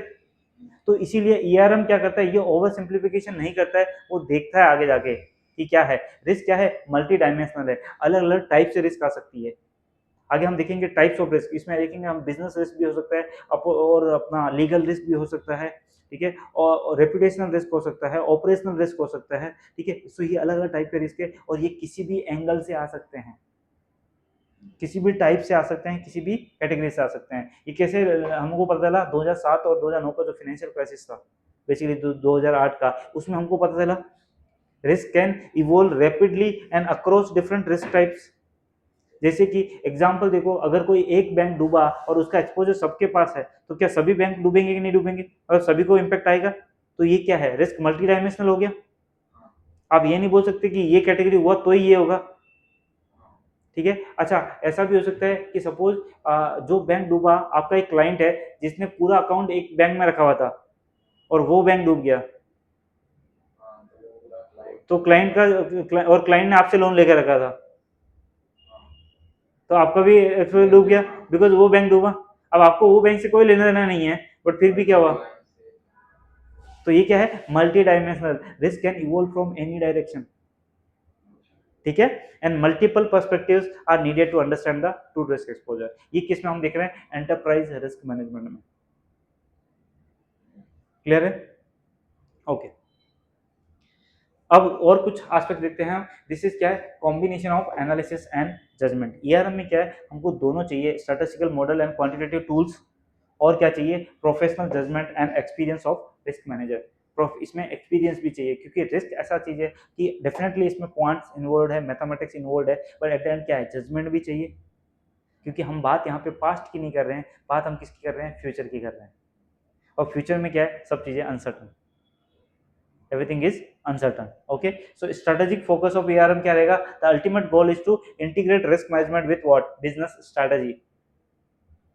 मतलब ये बोल रहा है कि क्या है, जो रिस्क मैनेजमेंट है वो बिजनेस स्ट्रेटेजी के साथ ही इंटीग्रेट कर दो, कि जब आप बिजनेस कर रहे हो तभी आप पहले ही ये चीजें इवेल्युएट कर लो कि इसमें क्या टाइप का रिस्क है और इस रिस्क को हम कैसे मैनेज करने वाले हैं। जैसे आप लोन देने वाले हो, तो लोन देने का बिजनेस स्टार्ट करने के पहले ही देख लो कि भाई इसमें डिफॉल्ट तो हो ही सकता है, और क्या टाइप का डिफॉल्ट होगा, 2%, 5%, 10%, और क्या आपकी कैपेसिटी है वो लेने की, पहले ही देखो। तो ये क्या है, बिजनेस स्ट्रेटेजी के साथ ही, कोई बिजनेस आपने नया सोचा है, वो स्टार्ट करने के पहले ही देख लो कि कैसे रिस्क मैनेज करने वाले हो, ठीक है। तो ये क्या हो गया, स्ट्रेटेजी फोकस ईआरएम का क्या है, यही कि पहले रिस्क मैनेजमेंट और बिजनेस को साथ में ही कर दो, कंबाइन कर दो, ठीक है। Risk insights must lead to actionable decisions, ठीक है, कि कैसे डिसीजन लेना है। हमने क्या बोला था कि अवॉइड कर सकते हैं, मिटिगेट करना है, ट्रांसफर करना है, ये डिसीजन कब पता चलेगा, जब आप पहले ही डिसीजन ले लोगे, हाँ। तो ये सब कब पता चलेगा, तभी, ठीक है। और risk management must drive decision, if risk information does not influence planning और स्ट्रेटजी, ईआरएम बिकम्स मीनिंगलेस। अगर आपने वो रिस्क का इंफॉर्मेशन आपके पास है पर उसके ऊपर कुछ काम नहीं किया, कुछ एक्शन नहीं किया, तो फिर आपका मतलब क्या हुआ, कुछ नहीं, तो वो क्या हो गया, आपका मीनिंगलेस हो गया। So ERM is about risk informed decision making, not just reporting. तो आपको ईआरएम क्या बोलता है, यानी एंटरप्राइज रिस्क मैनेजमेंट में क्या है कि आपको सिर्फ रिपोर्टिंग नहीं करना है, रिस्क को बेसिकली जान के उसका इंफॉर्मेशन लेके उस पर एक्शन लेना है। क्या करना है एग्जैक्टली exactly? आपको अवॉइड करना है, आपको मिटिगेट करना है, आपको ट्रांसफर करना है, या और कुछ करना है, ठीक है। तो जो भी करना है वो डिसीजन लेना जरूरी है। अगर आपने नहीं लिया और आपको पता भी चल गया तो फिर कोई मतलब नहीं है, मीनिंगलेस है, ठीक है। So this is holistic view क्या बोलेगा, ARM is not merely risk aggregation, मतलब रिस्क को जोड़ जोड़ के, एग्रीगेशन मतलब जोड़ना सब डिपार्टमेंट का, वो नहीं है, सिर्फ वो एक्सरसाइज नहीं है ये क्या एक्चुअली ऑर्गेनाइजेशन लेवल पे देखना कि क्या रिस्क है और उसके लिए हमें क्या करना चाहिए। Clear? If it evaluates how risk should appropriately influence strategic planning, मतलब अगेन हम किस पे आ जाते हैं, बिजनेस स्ट्रेटेजी पे। आप जब रिस्क पता होगा तभी तो आप क्या कर पाओगे, स्ट्रेटेजिक प्लानिंग कर पाओगे, इवेल्युएट कैसे करना और क्या एक्शन लेना, रिस्क मैनेजमेंट कैसे करोगे, नहीं तो मैनेजमेंट पता ही नहीं चलेगा। क्लियर है? ओके, अब हम आते हैं एक्सपेक्टेड लॉस में, कि एक्सपेक्टेड लॉस जो है वो कैसे हो, ठीक है। So how much is entity is expected to lose in the normal course of business. Normal क्या, हमने क्या बोला, 2%, अगर लॉस है क्रेडिट लॉस, तो मतलब क्या होगा, नॉर्मल बिजनेस चलेगा तो उसका एक्सपेक्टेड है कि 100 रुपए का लोन दिया तो 2 रुपए उसको वापस नहीं आने वाले हैं। ठीक है, एक्सपेक्टेड लॉस है। ठीक है, it calculated as a function of probability of the risk occurring. ठीक है, कि उस प्रोबेबिलिटी क्या है, dollar exposure of the risk event and the expected severity of the loss if the risk event does occur. अब देखो ये चीज को थोड़ा सा अपन अच्छे से समझ लेते हैं कि एक्सपेक्टेड लॉस कैसे निकालना। ठीक है, अब देखो क्या हुआ कि आपने एक एग्जांपल लेते हैं, हम उससे समझते हैं। ठीक है,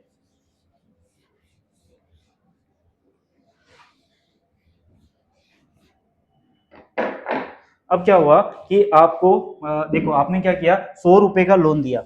ठीक है, 100 रुपए का लोन दिया आपने, और 100 रुपए का लोन देने के बाद क्या हुआ,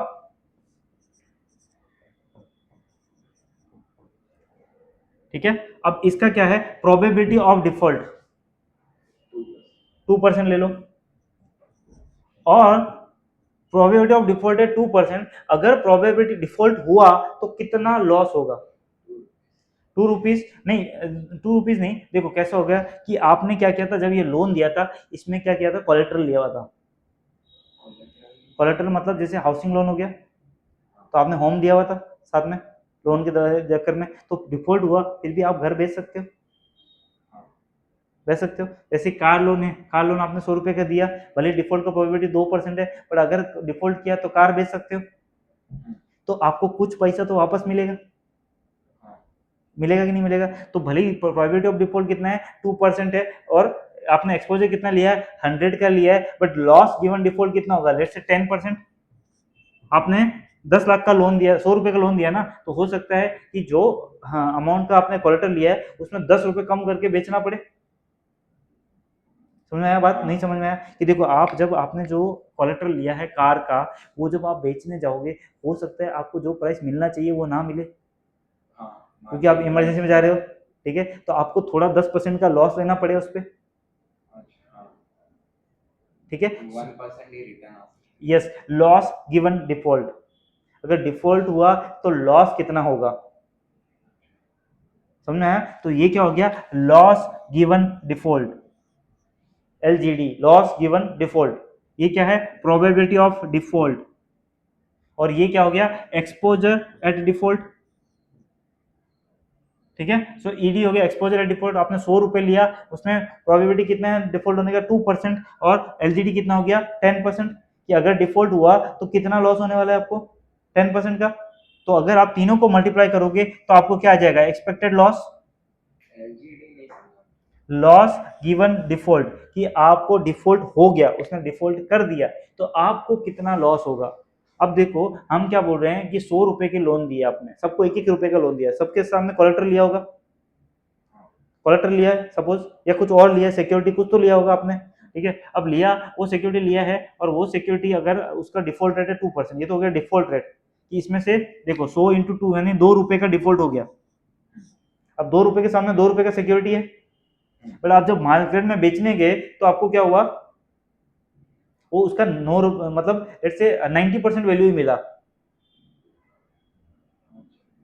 तो 10% आपने प्राइस कम करके बेचा, तो इसमें से आपका रिकवर कितना हो गया, 90%।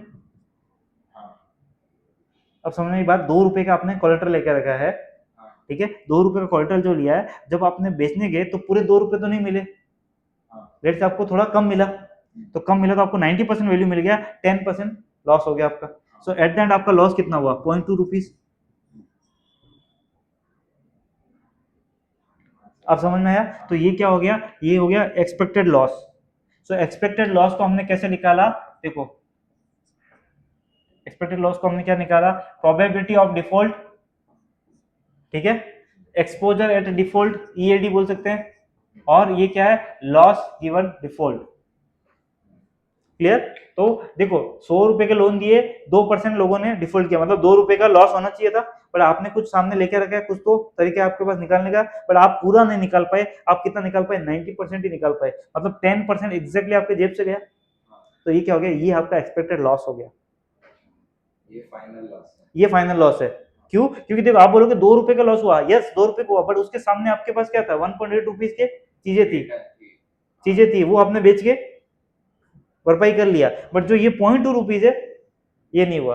तो ये आपका एक्चुअल लॉस हो गया। तो इस तरीके से आप कैसे निकाल सकते हो, this is what expected loss. Clear है? जैसे 2 करोड़ का हाउस हम लोग ने लिया था, वो हम लोग ने मतलब इसके लिए लोन लिया था, तो वो लोग हाउस डिपॉजिट मतलब ले लेंगे रिटर्न, जब भी लोन हम लोग रीपे नहीं करना। हाँ, और जब भी मार्केट रेट 1.5 करोड़ की है तो 50 लाख का एक्चुअल लॉस है। 50 लाख का उसको क्या है, उसके पास है 2 करोड़ का प्रॉपर्टी, बट जब वो बेचने जाएगा तो कोई 2 करोड़ देगा नहीं उसको, क्योंकि यह होगा कम रेट में लेंगे लोग, तो क्या होगा 1.5 में बोलो कोट किया, तो ये 50 लाख फिर से उसका लॉस हो गया। तो भले ही 2 करोड़ रुपए का आपने डिफॉल्ट किया है, पर बैंक को कितना लॉस हो रहा है, 50 लाख का।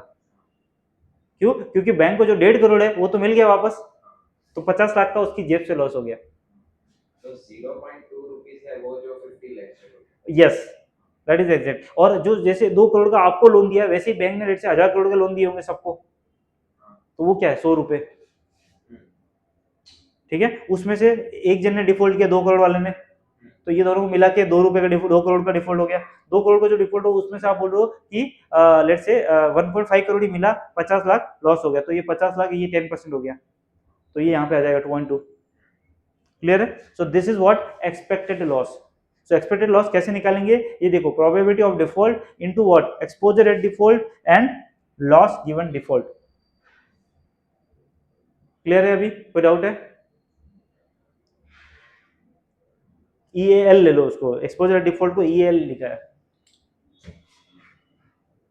ये तीनों को बस वही है, PD into LGD into EAL। Clear है?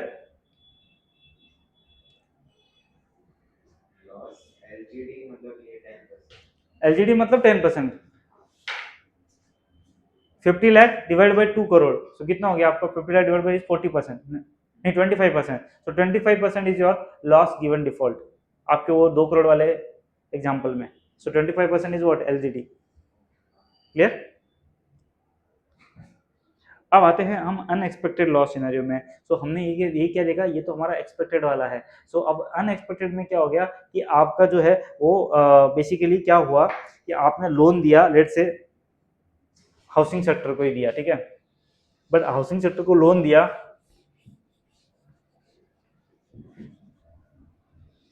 अब क्या हुआ, इकोनॉमिक डाउनटर्न आ गया या कोविड जैसा सिचुएशन आ गया, कोविड जैसा सिचुएशन आ गया, तो क्या होगा, आपने जो हाउसिंग का कोलेटरल लिया है, ठीक है, अब आपने तो कोविड जैसा सिचुएशन आ गया, लोगों की इनकम कम हो गई, लोगों ने डिफॉल्ट किया, ठीक है, क्योंकि वो पे नहीं कर पा रहे EMI, बट आप जब बेचने गए तो खरीदने के लिए भी कोई तैयार नहीं है, ठीक है, और खरीदने को तैयार नहीं क्योंकि लोगों की इनकम कम हुई हुई है, तो आपको और नुकसान हो रहा है। तो ये सब क्या है, अनएक्सपेक्टेड लॉस। आप देख रहे हो, रिलेशन देख रहे हो, देखो नॉर्मल सर्कमस्टेंसेस में अगर आपके पास घर है और आप बेचने जाओगे तो बिक जाएगा, ठीक है, बैंक वाला बेचना चाहे तो बेच देगा, बट अगर ये सर्कमस्टेंस में क्या हो रहा है, सामने वाले ने पहले डिफॉल्ट क्यों किया, क्योंकि उसके पास इनकम कम हो गई थी कोविड की वजह से, अब इनकम कम हुई तो इसलिए उसने डिफॉल्ट किया, अब डिफॉल्ट किया तो बाकी लोगों को भी तो जनरल में इनकम कम ही हो रखी है ना, अब बाकी लोगों की इनकम कम है तो वो लोग खरीदने को कोई रेडी नहीं है बैंक के पास, तो ये सिचुएशन क्या है, इंटरलॉक है, इंटरलिंक है, मतलब एक एक सिचुएशन की वजह से दूसरा भी सिचुएशन इंपैक्ट हो रहा है। मार्केट में कोविड की वजह से कोई हायर नहीं कर रहा है, तो आप वाले ने डिफॉल्ट किया, आप वाले ने डिफॉल्ट किया, आप बेचने गए तो कोई रेडी भी तो नहीं है खरीदने के लिए, क्यों, क्योंकि उन लोगों को भी तो वही भी इंपैक्ट है, सेम रीजन की वजह से ये क्या हो रहा है, इंटरलिंकिंग हो रहा है। तो ये क्या है, अनएक्सपेक्टेड लॉस। इससे क्या हो रहा है, और आपको लॉस बढ़ सकता है, बाकी लोग भी डिफॉल्ट कर सकते हैं, क्योंकि बाकी लोगों की भी इनकम कम हो रही है, हाँ, already housing sector slow down में, तो ये सब किस में आ जाएंगे, अनएक्सपेक्टेड लॉस में। अब डिफरेंस देख रहे हो आप दोनों में, वहां पे नॉर्मल सिचुएशन में हम डिफॉल्ट हो रहा था, यहाँ पे क्या हो रहा है कि इंटरलिंकिंग है, ऐसी सिचुएशन ही ऐसी हो रखी है कि एक जने डिफॉल्ट किया और बाकी लोग भी डिफॉल्ट करना चालू हो जाएंगे, क्योंकि किसी के पास वो नहीं है और खरीदने को कोई रेडी नहीं है, तो ये किस में आएगा, अनएक्सपेक्टेड लॉस में। उस केस में हम याद होगा तो हम अभी अभी जो एग्जांपल दे रहे थे कि नॉर्मल केस में सपोज बैंक का 2% डिफॉल्ट रेट है, तो बैंक का डिफॉल्ट रेट भी क्या हो जाएगा, सीधा सीधा 5% चला जाएगा, तो ये क्या हो जाएगा, अनएक्सपेक्टेड लॉस हो गया। ये जो 3% है वो क्या है, अनएक्सपेक्टेड लॉस, ये तो बैंक एक्सपेक्ट नहीं कर रहा था, करेक्ट, ऐसा। क्लियर? ओके, अब हम आते हैं रिस्क रिवॉर्ड की बात करने। नहीं, आप इसमें से चलेगा नोट डाउन, इसमें से जो इंपॉर्टेंट लग रहा है वो आप करते जाओ, मतलब जो आपको लग रहा है डायग्राम वगैरह है, बाकी का बुक्स में आप मुझे बोलना तो मैं वो नोट डाउन कर चलेगा, नो प्रॉब्लम। ठीक है, अब हम आते हैं रिस्क रिटर्न ट्रेड ऑफ में। ठीक है, so risk return trade off क्या है, रिस्क रिटर्न का रिलेशनशिप। तो हमें एक बात तो सीधी सीधी पता है, high risk high return, low risk low return. Clear? तो high risk generally implies higher potential return. ठीक है, पोटेंशियल क्यों बोला है, क्योंकि अभी भी कोई श्योरिटी नहीं है कि ये ज्यादा मिलना ही चाहिए। ठीक है, पॉसिबिलिटी होना चाहिए। ठीक है, इसीलिए पोटेंशियल है। Important to consider the variability of return, not just the average return. अब बहुत बार कैसे होता है कि आपको एवरेज रिटर्न दिखाया जाता है। जैसे हम एग्जांपल देखते हैं म्यूचुअल फंड में भी, जब वो लोग मार्केटिंग करते हैं तो क्या बोलते हैं, ये तो इजीली 12% 13% रिटर्न दे देते हैं। बट यूजर एक्चुअल क्या है, वेरिएबिलिटी ऑफ रिटर्न, कितना रिटर्न ऊपर नीचे हो रहा है। जैसे कि सपोज आपको एग्जांपल देता हूं मैं कि दो है स्टॉक, जैसे ए और बी। ठीक है, अब ए और बी दो स्टॉक है, इसमें क्या हो रहा है, एक जो ए स्टॉक है वो क्या होता है 5% ऊपर जाता है और 5% नीचे, मैक्सिमम इतना जाता है। और एक है 10% ऊपर जाता है और 10% नीचे जाता है। और दोनों का जो एवरेज रिटर्न है दोनों का लेट से 8% है। कौन सा स्टॉक आप लेना चाहोगे? ए। क्यों? क्योंकि 5% रिस्क एग्जैक्टली क्या है, वेरिएबिलिटी ऑफ रिटर्न। ये 5% की रेंज में घूम रहा है, ये कहाँ है 10% में, तो इसका वेरिएबल ज़्यादा है, स्टैंडर्ड डेविएशन ज़्यादा है, यही स्टैंडर्ड डेविएशन है। एवरेज भले 8% है दोनों का, बट उसके आजू बाजू में ये ज़्यादा घूम रहा है, ये कम घूम रहा है, तो ये हो गया आपका वेरिएबिलिटी ऑफ। परसेंटेज ज्यादा रहता तो पीपल कौन सा? 8% के नीचे 10% भी देता तो people will choose 10%। So then आपको डिपेंड करना पड़ेगा कि आप रिस्क कितना लेने को तैयार हो।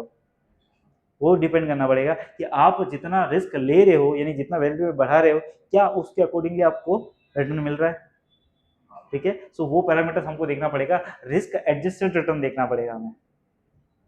ठीक है, so then will decide that way.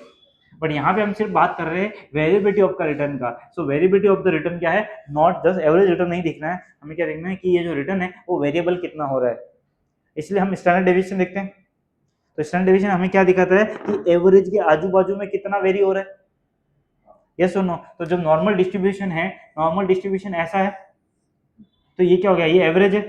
Mean, mean is what, average only. अब स्टैंडर्ड डेविएशन सपोज यहाँ पे आता है, तो इसका मतलब क्या दिखा रहा है, इसके आजू बाजू में कितना वेरी हो रहा है, प्लस और माइनस में। This is what, standard deviation. Clear? Okay, risk versus uncertainty. So risk क्या है, मेजर्स वेरिएबिलिटी। ठीक है, अनसर्टेनिटी नॉट मेजरेबल वेरिएबिलिटी। सो देखो, मेजरेबल वेरिएबिलिटी क्या हो गया, can be model using probabilities. अब रिस्क का जो है उसको दो पार्ट में डिवाइड किया है, एक है मेजरेबल, एक है non measurable, which is uncertain. ठीक है, तो इसके लिए क्या बोला है, अनएक्सपेक्टेड लॉस में आ गया। जो एक्सपेक्टेड है वो हम क्या कर रहे हैं, मॉडल कर पा रहे हैं। अभी हमने क्या एग्जांपल देखा था, एक्सपेक्टेड लॉस का क्या देखा था, वही probability of default into EL into loss given default. ये हमने मॉडल बना दिया, ये किसके लिए, एक्सपेक्टेड लॉस के लिए। बट अनएक्सपेक्टेड लॉस का क्या है, कोई मॉडल नहीं है। करेक्ट? सो वो क्या है, नॉन मेजरेबल है। Okay, both affect decision making but require different management approaches. आपको दोनों के लिए क्या है, डिफरेंट अप्रोच रखना पड़ेगा मैनेजमेंट का। करेक्ट? किसके लिए, अनएक्सपेक्टेड लॉस के लिए और एक्सपेक्टेड लॉस के लिए। क्लियर? एक्सपेक्टेड लॉस को फॉर्मूला से हम लोग मेजर कर सकते हैं, अनएक्सपेक्टेड का कोई चांस नहीं। अनएक्सपेक्टेड का नॉन मेजरेबल लिखा है, नॉन मेजरेबल वेरिएबिलिटी मतलब कितना वेरी होगा पता नहीं ना, वो 5% है कि 10% है, कितना होगा कुछ आइडिया नहीं। करेक्ट? ओके, अब जैसे एग्जांपल क्या दिया है, गवर्नमेंट वर्सेस कॉर्पोरेट बॉन्ड्स। अब गवर्नमेंट बॉन्ड्स क्या होते हैं, लोअर क्रेडिट रेटिंग होता है, सॉरी लोअर क्रेडिट रिस्क होता है गवर्नमेंट बॉन्ड्स में। क्यों? क्योंकि गवर्नमेंट के पास क्या है, टैक्सिंग पावर है। ठीक है, plus they can print the money, तो उनका क्या है, क्रेडिट रिस्क सबसे कम है। तो क्रेडिट रिस्क कम है तो रिजल्ट भी क्या हो गया उसका, लोअर। यानी जो गवर्नमेंट के बॉन्ड है उसमें रिटर्न क्या होगा, लोअर। रिस्क लोअर तो रिटर्न भी लोअर। कॉर्पोरेट बॉन्ड में क्या है, रिस्क ज्यादा तो रिटर्न भी ज्यादा। ठीक है, तो वहां पे रिस्क रहेगा। अब दूसरा क्या, risk return is multi factor. अब देखो क्या लिखा है, yield differences are not driven by credit risk alone. अब जो यील्ड का डिफरेंस है, जो हम बोल रहे हैं कि गवर्नमेंट का लो यील्ड क्योंकि क्रेडिट रिस्क लो है, और कॉर्पोरेट बॉन्ड का high yield because credit risk high है। मतलब इसका मतलब ये नहीं कि सिर्फ क्रेडिट रिस्क ही डिसाइड करता है कहने का मतलब ये है कि यील्ड जो में डिफरेंस है उसमें और भी फैक्टर होते हैं। क्रेडिट रिस्क तो क्या है, सिर्फ एक फैक्टर है। दूसरे फैक्टर क्या क्या है, लिक्विडिटी रिस्क, कि वो कितना लिक्विड है, ठीक है, कितना लिक्विड मतलब क्या, कितना जल्दी आप बेच पाओगे उसको, वो क्या आ गया, लिक्विडिटी रिस्क। दूसरा क्या है, टैक्स ट्रीटमेंट। टैक्स मतलब क्या हो गया कि वो बॉन्ड पे कितना टैक्स लगने वाला है इंटरेस्ट इनकम पे। अगर कोई ऐसा बॉन्ड है जिस पे टैक्स कम लग रहा है तो हो सकता है कि वो गवर्नमेंट के बराबर या उससे थोड़ा सा ही ऊपर चले, करेक्ट। अब अभी सपोज गवर्नमेंट बॉन्ड का यील्ड है लेट्स से 6.7270, ठीक है, और कॉर्पोरेट बॉन्ड का, देखो कॉर्पोरेट यील्ड मतलब क्या हो गया, जो भी अभी ट्रेड हो रहा है, अगर वो बॉन्ड 10 ईयर का बॉन्ड जो है गवर्नमेंट का ये हो रहा है, मतलब 10 ईयर तक इस बॉन्ड को होल्ड करूँ तो मेरा यील्ड क्या आएगा 6.70, दैट इज मीन। और ऐसी कॉर्पोरेट बॉन्ड लेट से इससे 80 बेसिस ऊपर है और है 7.50 पे, तो ये कितना डिफरेंस हो गया 80 बेसिस का, क्लियर। ये कैसे कॉर्पोरेट बॉन्ड है, ठीक है। अब ये क्या बोल रहा है कि इसमें सिर्फ यही फैक्टर नहीं रहता है, इसमें बाकी फैक्टर भी रहता है, लिक्विडिटी, टैक्स ट्रीटमेंट और मार्केट कंडीशंस। मतलब अगर दो बॉन्ड है कॉर्पोरेट में, एक ए है और एक बी है, तो जरूर नहीं कि दोनों का यील्ड सेम होना चाहिए। इसका क्या है, बी का क्या 740 भी हो सकता है, क्यों, क्योंकि ये ज्यादा लिक्विड है, जल्दी आप बेच पाओगे, इसको थोड़ा कम बेच पाओगे जल्दी, तो आप कौन सा चाहोगे, ये खरीदना चाहोगे क्योंकि लिक्विडिटी है। सिमिलरली अगर इसमें टैक्स का एफिशिएंसी दिया हुआ है, टैक्स थोड़ा बेटर है इसमें, इसमें लेट से टैक्स पड़ेगा 20% और इसमें पड़ेगा 30%, सपोज गवर्नमेंट का कोई स्कीम ऐसा है, तो फिर भी आप ये खरीदना चाहोगे क्योंकि टैक्स कम है। इसीलिए वो बोल रहा है कि there are multiple factors which can impact the yield.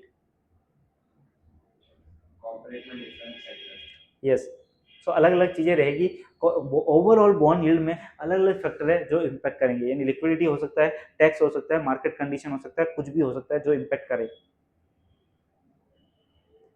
Clear, कोई डाउट है। Risk tolerance of investment investors changing over time, ये रिस्क टॉलरेंस मतलब क्या हो गया, इन्वेस्टर का जो रिस्क लेने का कैपेसिटी है वो भी क्या होगा, अलग अलग टाइम पे चेंज होते रहेगा। रिस्क लेने का कैपेसिटी कभी इन्वेस्टर का ज्यादा होता है, कभी कम भी हो सकता है। इन्वेस्टर कौन है, आप और मैं, मेरे जैसे लोग, या इंस्टीट्यूशनल इन्वेस्टर, वहां पे भी क्या है, फंड मैनेजर जो आप और मैं जैसे लोग हैं, तो वो लोगों का कैपेसिटी क्या होता है, चेंज होते रहेगा टाइम के साथ, कभी ज्यादा रहेगा कभी कम रहेगा। और क्या है, changing risk appetite, so credit spreads में narrow abnormally, true risk return relationship becomes distorted. अब ये क्या बोल रहा है, क्रेडिट स्प्रेड क्या होता है, ये होता है क्रेडिट स्प्रेड, ये क्या है 80 बेसिस। गवर्नमेंट का बॉन्ड 670 पे चल रहा है, कॉर्पोरेट का बॉन्ड कितने पे चल रहा है 750 का। अब कॉर्पोरेट का जो यील्ड है वो ज्यादा ही होना चाहिए गवर्नमेंट से। अगर सपोज ये रिलायंस का बॉन्ड है तो रिलायंस का जो है बॉन्ड पे रिटर्न ज्यादा होना चाहिए गवर्नमेंट से कि कम होना चाहिए, ज्यादा होना चाहिए, क्योंकि रिलायंस गवर्नमेंट से तो ज्यादा ही रिस्की है, भले ही वो ट्रिपल ए होगा। तो ये दोनों के बीच का जो डिफरेंस है उसको क्या बोलेंगे, स्प्रेड। और ये क्या हो गया, क्रेडिट स्प्रेड, करेक्ट। तो क्रेडिट स्प्रेड क्या होता है, ये कभी कभी नैरो भी हो सकता है, नैरो मतलब छोटा होना, मतलब लेट से ये बॉन्ड जो है वो 7 पे ट्रेड होना चालू हो गया, अब कितना हो गया स्प्रेड 30 बेसिस, तो ये क्या हो गया 80 से कितना चला गया 30, तो ये क्या हो गया, क्रेडिट स्प्रेड क्या हो गया, नैरो हो गया, clear. So true risk return relationship become distorted. तो जरूरी नहीं, देखो अपन जो स्टोरी पढ़ रहे हैं ये क्या बोलना चाह रहा है कि रिस्क एपेटाइट इस पे चेंज करेगा क्या, कि ये जो है ये क्या बोलते हैं स्प्रेड है वो नैरो हो रहा है कि वाइडन हो रहा है, नैरो हो रहा है यहाँ पे। तो डिपेंड कर रहा है कि लोगों का जो रिस्क एपेटाइट है वो बढ़ गया है, इसलिए लोग खरीदने जा रहे हैं रिलायंस को, और जब ज्यादा खरीदने जाएंगे तो यील्ड क्या होता जाएगा, नीचे आता जाएगा, क्यों, डिमांड बढ़ रहा है उसका, लोग कम से कम में लेने को तैयार है, तो इसीलिए स्प्रेड कम हो रहा है। और रिस्क रिटर्न वाला जो हमारा स्टोरी वो चल नहीं रहा है यहाँ पे, हम बोल रहे हैं ना कि रिस्क ज्यादा तो रिटर्न भी ज्यादा होना, बट ये चल क्यों नहीं रहा है, क्योंकि जो डिमांड है मार्केट में वो बढ़ गया है, लोगों का रिस्क एपेटाइट बढ़ गया है। इसका डिमांड बढ़ गया इसलिए वो जो 80% था वो 30% हो 30 बेसिस हो गया, परसेंट नहीं बेसिस, बिप्स, ये एक बिप्स मतलब 1% मतलब क्या 100 बिप्स, ठीक है। तो इसमें यील्ड के टर्म्स में बिप्स में बात होती है, बिप्स किसको बोलते हैं, 1% इज इक्वल टू 100 बिप्स, यानी ये 80 बेसिस मतलब, या 80 बिप्स या बिप्स और बेसिस एक ही चीज है। सो 80 बेसिस मतलब क्या हो गया 0.8%, इनमें डिफरेंस क्या है, ये नहीं सॉरी ये था ना पहले 750 लिखा था ना हमने, 750 माइनस 670, 0.8 0.8% हो गया। तो इसको हम क्या 0.8% नहीं बोलते हैं, यील्ड में हमारा टर्मिनोलॉजी क्या रहेगा 80 बेसिस, 80 बेसिस या 80 Bips, BPS Bips, basis point, ठीक है। ओके, सो दिस इज इसीलिए वो रिलेशनशिप जो है यहाँ पे हेल्प नहीं कर रहा है। क्यों? क्योंकि इन्वेस्टर का रिस्क कैपिटल बढ़ गया, रिस्क कैपिटल बढ़ गया तो सब लोगों ने ये बॉन्ड खरीदना चालू कर दिया, तो इसका यील्ड नीचे आ गया, यील्ड नीचे आ गया तो ये डिफरेंस जो है वो कम हो गया। स्टोरी समझा? ठीक है। सो कॉम्प्लेक्सिटी इन इलिक्विड एसेट्स। अच्छा, अब कोई बॉन्ड है जो इलिक्विड है तो वो भी इतना सिंपल नहीं है। जैसे हमने क्या बोला, अगर कोई बॉन्ड है जैसे बी वाला था, लेट से बी को इलिक्विड बना दो, तो इलिक्विड बन गया तो हो सकता है इस पे कोई ट्रेड करने को रेडी नहीं है, कोई बाय करने को रेडी नहीं है जल्दी से। क्या बना दिया बी को लेट से we are calling it illiquid. Illiquid क्या, मार्केट में इजीली आप बाय या सेल नहीं कर सकते, कोई बायर जल्दी से अवेलेबल नहीं रहता, कोई सेलर जल्दी से अवेलेबल नहीं है। तो जल्दी से अवेलेबल नहीं है तो इसमें भले ही ये नीचे आ गया, ये शायद उधर ही बैठा रहेगा क्योंकि इसको कोई बाई सेल ट्रेड ही नहीं हो रहा है। ठीक है। सो अभी जैसे एचडीएफसी बैंक है वो तो लिक्विड है, हर समय उसका प्राइस चेंज होता रहेगा। बट अब सपोज कोई ऐसा कंपनी है जो मतलब कोई भी छोटा मोटा कंपनी, एकदम छोटा कंपनी जो ट्रेड ही नहीं होता है, सो ट्रेड नहीं होता तो वो तो प्राइस वहीं पे पड़ा रहेगा, चेंज नहीं होगा, जब ट्रेड होगा तब जाके चेंज होगा। तो ये क्या हो गया, इसीलिए कॉम्प्लेक्सिटी इन इलिक्विड एसेट्स। तो इलिक्विड एसेट्स के बीच में कॉम्प्लेक्सिटी ज्यादा होता है। Clear? So illiquid and non traded assets में क्या हो गया, risk return relationship is harder to observe. ये किसकी बात हो रही है, इलिक्विड एसेट्स में। सो इलिक्विड एसेट्स है तो उसमें क्या होगा, रिस्क रिटर्न रिलेशनशिप क्या होगा, हार्डर टू ऑब्जर्व। मतलब ये हो रहा है, बोलने का मतलब ये है कि अगर ट्रेड ही नहीं हो रहा है तो वो लेवल फाइंड आउट कैसे करेगा, लेवल फाइंड आउट ही नहीं करेगा तो जो हम स्टोरी दे रहे हैं कि रिस्क ज्यादा तो रिवॉर्ड भी ज्यादा, रिटर्न भी ज्यादा, वो होगा ही नहीं। यस और नो? कि हो सकता है कि रिस्क बढ़ गया फिर भी वो क्या है, वहीं पे पड़ा हुआ है क्योंकि वो इलिक्विड है। क्लियर? तो lake of market prices and trading data, यही हम बोल रहे हैं कब से बार बार कि जब ट्रेड ही नहीं हो रहा है तो मार्केट में प्राइसेस कहां से आएंगे। कोई शेयर है, देखो रिस्क कैसे रिप्रेजेंट होता है। अब जैसे आप एचडीएफसी बैंक का शेयर है, ठीक है, अब आप मार्केट में जाते हो, वहां पे बाय करते हो, करेक्ट, तो वहां पे उसके प्राइसेस फ्लक्चुएट होते रहते हैं। ठीक है, फ्लक्चुएट कैसे होते हैं कि कुछ लोग बाय कर रहे हैं, कुछ लोग सेल कर रहे हैं, और बाय करने वाला ये सोच रहा है कि ये अच्छा स्टॉक है मैं बाय कर लूँ, और एट द सेम टाइम कुछ लोग ये सोच रहे हैं इसमें रिस्क बढ़ गया बेच दो इसको, तभी तो बेच रहे हैं। यस और नो? तो एट द सेम टाइम दोनों लोग खड़े हैं अपोजिट व्यू के, बायर और सेलर, बट दोनों का पर्सपेक्टिव अलग अलग है स्टॉक के ऊपर। यस और नो? बायर वाला सोच रहा है ये अच्छा स्टॉक है खरीद लेता हूँ, सेलर वाला क्या सोच रहा है रिस्की है बेच दूं। तो दोनों एट द सेम टाइम सोच रहे हैं, बट दोनों है मार्केट में, इसीलिए उसका रिस्क का प्राइसिंग हो रहा है वहां पे तुरंत। और जो 7 से 750 और 7% एग्जैक्टली तो जैसे एचडीएफसी बैंक की बात करें यहाँ पे, तो तुरंत वो क्या हो रहा है, रिस्क प्राइसिंग ऑन हो रहा है, क्योंकि जो जिसको जो व्यू लग रहा है वो जाके क्या कर रहा है, मार्केट में एग्जीक्यूट कर रहा है, और वो कर पा रहा है। अगर आपको बेचना है तो आप बेच पा रहे हो, और आपको खरीदना है तो खरीद पा रहे हो, तभी तो वो रिस्क प्राइसिंग इन हो रहा है प्राइस में। आप समझ रहे हो मैं क्या चाह रहा हूँ, कि जो प्राइस आप खरीद रहे हो उसमें ऑलरेडी प्राइसिंग ऑन रहा है, सबका थॉट प्रोसेस आप जैसे सोच रहे हो वैसे ही लाखों लोग ट्रेड कर रहे हैं एचडीएफसी बैंक में, तो सब जो सोच रहे हैं वो प्राइसिंग इन हो रहा है। प्राइसिंग ऑन मतलब कैसे हो गया कि अगर बहुत ज्यादा खरीदने वाले बहुत ज्यादा बढ़ गए तो क्या होगा, प्राइस बढ़ जाएगा, और अगर बेचने वाले ज्यादा हो गए तो क्या हो जाएगा, प्राइस फॉल हो जाएगा। लेवल मतलब उनका इंटेंशन बढ़ गया कि बेचना ही है कैसे भी हो, तो क्या हो जाएगा, प्राइस नीचे आ जाएगा। तो ये क्या हो रहा है, रिस्क प्राइसिंग इन हो रहा है। ठीक है, तो सर बी में क्या ऑप्शन है, मतलब वो स्टेबल हो रहा है वो स्टेबल नहीं हो रहा है, वहां पे इलिक्विड है, वहां पे ट्रेड ही नहीं हो रहा है। अब आपको बेचना है बट आप बेचने जा रहे हो तो कोई है ही नहीं खरीदने के लिए। तो ऐसे भी हो सकते हैं। ऐसा हो सकता है ना, मार्केट में कोई इंटरेस्टेड ही नहीं है, या जो प्राइस पे आप बेचना चाहते हो उस पर इंटरेस्टेड नहीं है। ये भी तो हो सकता है। हमने क्या लिखा, lack of market prices and trading data. अब कोई ऐसी कंपनी का स्टॉक है, आप बेचना चाहते हो, आप लेट से आप बेचना चाहते हो 1000 रुपए पे, बट सामने वाला खरीदने को रेडी है 500 पे, क्या करोगे, 500 पे तो नहीं बेच सकते। यस और नो? ऐसा। ठीक है, estimation of risk becomes more subjective. तो इलिक्विड है जब वहां पे रिस्क क्या हो जाएगा, सब्जेक्टिव हो जाएगा। सब्जेक्टिव मतलब डिपेंड करेगा कि एस्टिमेट कौन करने वाला है उसके ऊपर डिपेंड करेगा। यहाँ पे हम पहले उसके इसमें क्या कर रहे थे, पूरा फॉर्मूला लगा के वैसे देख रहे थे, और यहाँ पे अगर इलिक्विड है तो ये क्या हो जाएगा, सब्जेक्टिव हो जाएगा। सब्जेक्टिव मतलब जो एस्टिमेट कर रहा है उसके ऊपर डिपेंड करेगा कि वो कैसे एस्टिमेट कर रहा है, क्या सोच के कर रहा है, तो ये क्या हो जाएगा, सब्जेक्टिव। क्लियर? तो और क्या है, risk measure in bank, measurement in banking, तो ये पार्ट हमने देख लिया। ईएल को हमने कैसे डिफाइन किया, पीडी यानी probability of default, exposure at default and loss given default, ये तीनों को अगर मल्टीप्लाई किया तो हमारा क्या आ जाएगा, एक्सपेक्टेड लॉस। और ये किसके लिए, एक्सपेक्टेड लॉस के लिए हम ये कैलकुलेशन कर रहे हैं।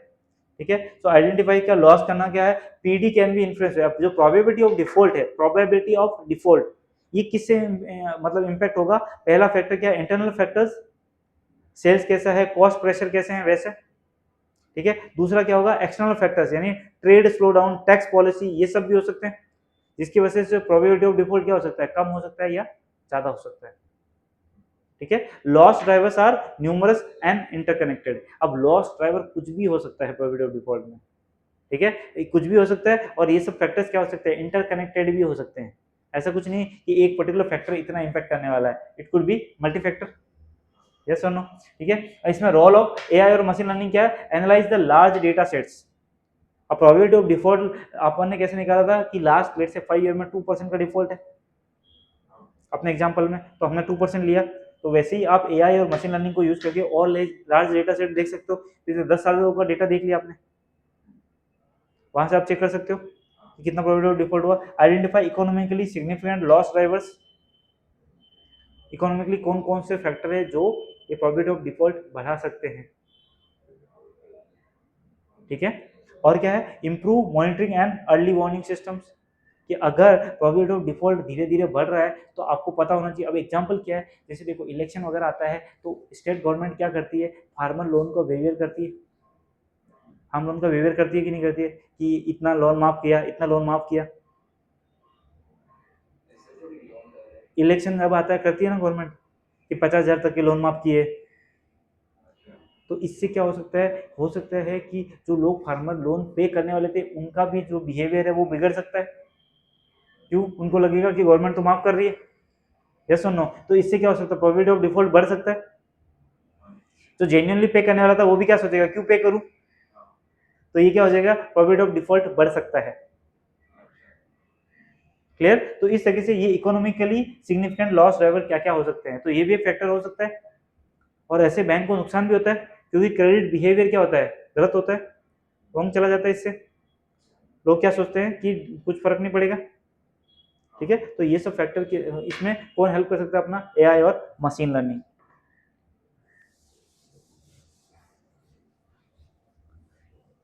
ओके, अब रिस्क और रिवॉर्ड ट्रेड ऑफ में हमने क्या देखा, और क्या था, टेल रिस्क और सिस्टमेटिक रिस्क। टेल रिस्क क्या हो गया, एक्सट्रीम और अनएक्सपेक्टेड, कॉर्नर वाले। ठीक है, rare but highly damaging, COVID 2008 का, ये सब क्या है, टेल रिस्क है, बहुत कम प्रोबेबिलिटी है पर आया तो डैमेज क्या हो सकता है, बहुत बड़ा डैमेज हो सकता है। ठीक है, और राइजिंग कोरिलेशन मतलब क्या हो गया, ड्यूरिंग स्ट्रेस रिस्क फैक्टर्स में मूव टुगेदर, मतलब अब क्या होगा जब कोविड जैसा सिचुएशन है, या मैंने क्या बोला कि सब चीजें साथ में हो सकती है।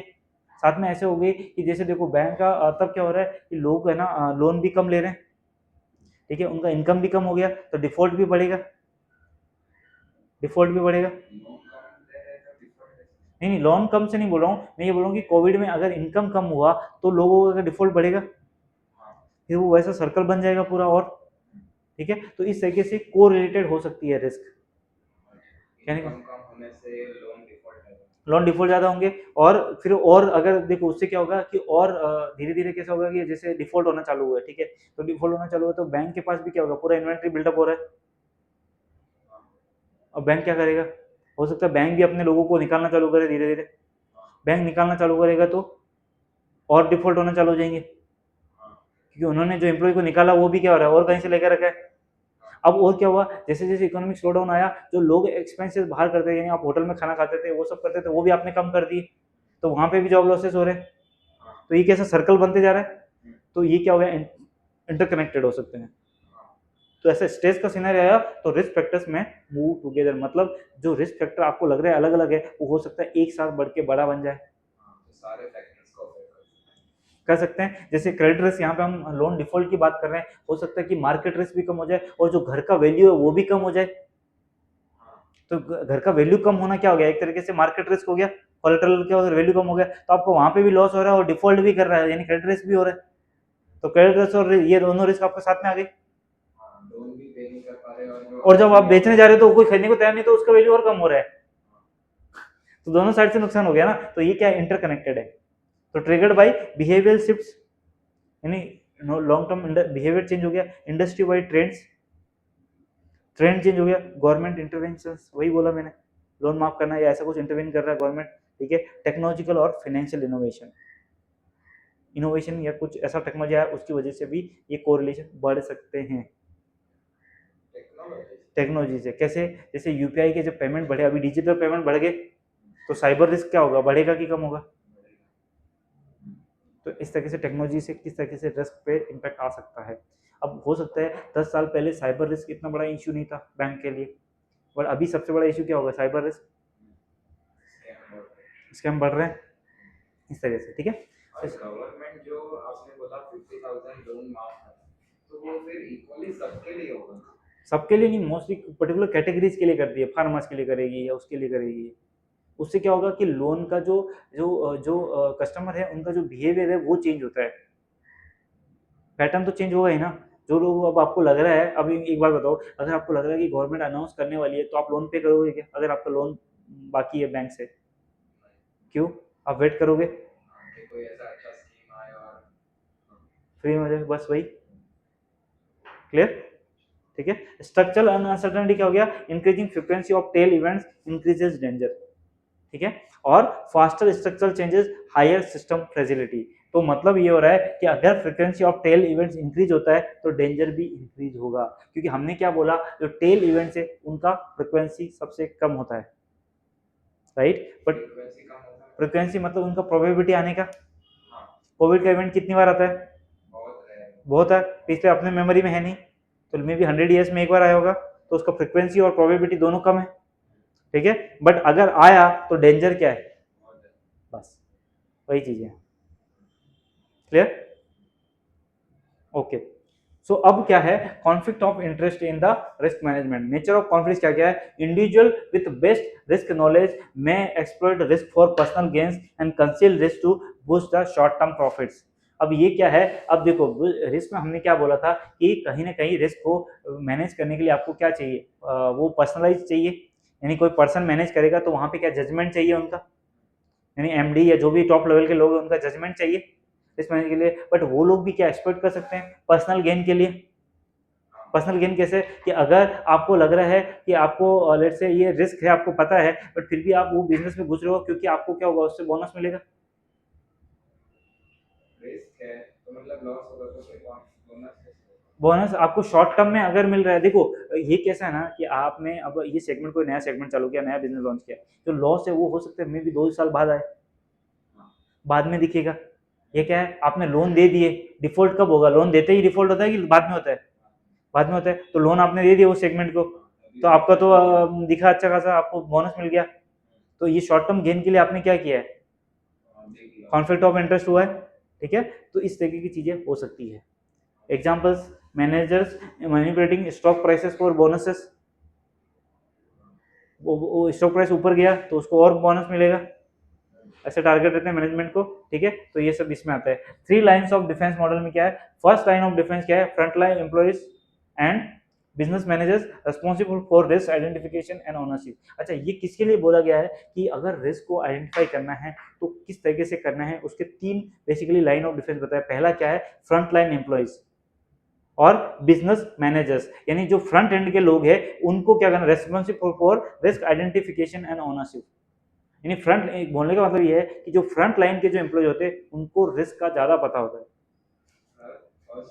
फ्रंट लाइन मतलब जो एकदम ग्राउंड लेवल पे काम करते हैं, जो कस्टमर से, जो बिजनेस से डे टू डे ऑपरेशंस में पार्टिसिपेट करते हैं, ठीक है। अब जैसे प्रोबेबिलिटी ऑफ डिफॉल्ट है या कस्टमर का कैसा ट्रेंड है, वो आपको एक ऑफिस में बैठे हुए बंदे से ज्यादा कौन बता पाएगा, जो रिलेशनशिप मैनेजर है, जो डे नाइट किससे कस्टमर से बात करता है, लोन देता है, तो वो ज्यादा बता पाएगा कस्टमर का रेपुटेशन रेपुटेशन कैसा है, बिहेवियर कैसा चल रहा है, क्या थॉट प्रोसेस चल रही है कस्टमर के दिमाग में, कोई गवर्नमेंट का स्कीम आने वाला है क्या, ये सब इंफॉर्मेशन फंड लाइन वाला दे सकता है। सेकंड लाइन ऑफ डिफेंस में कौन आ गया, independent risk management functions and provides continuous oversight and monitoring, यानी आपके बैंक के अंदर डिपार्टमेंट होंगे वो लोग।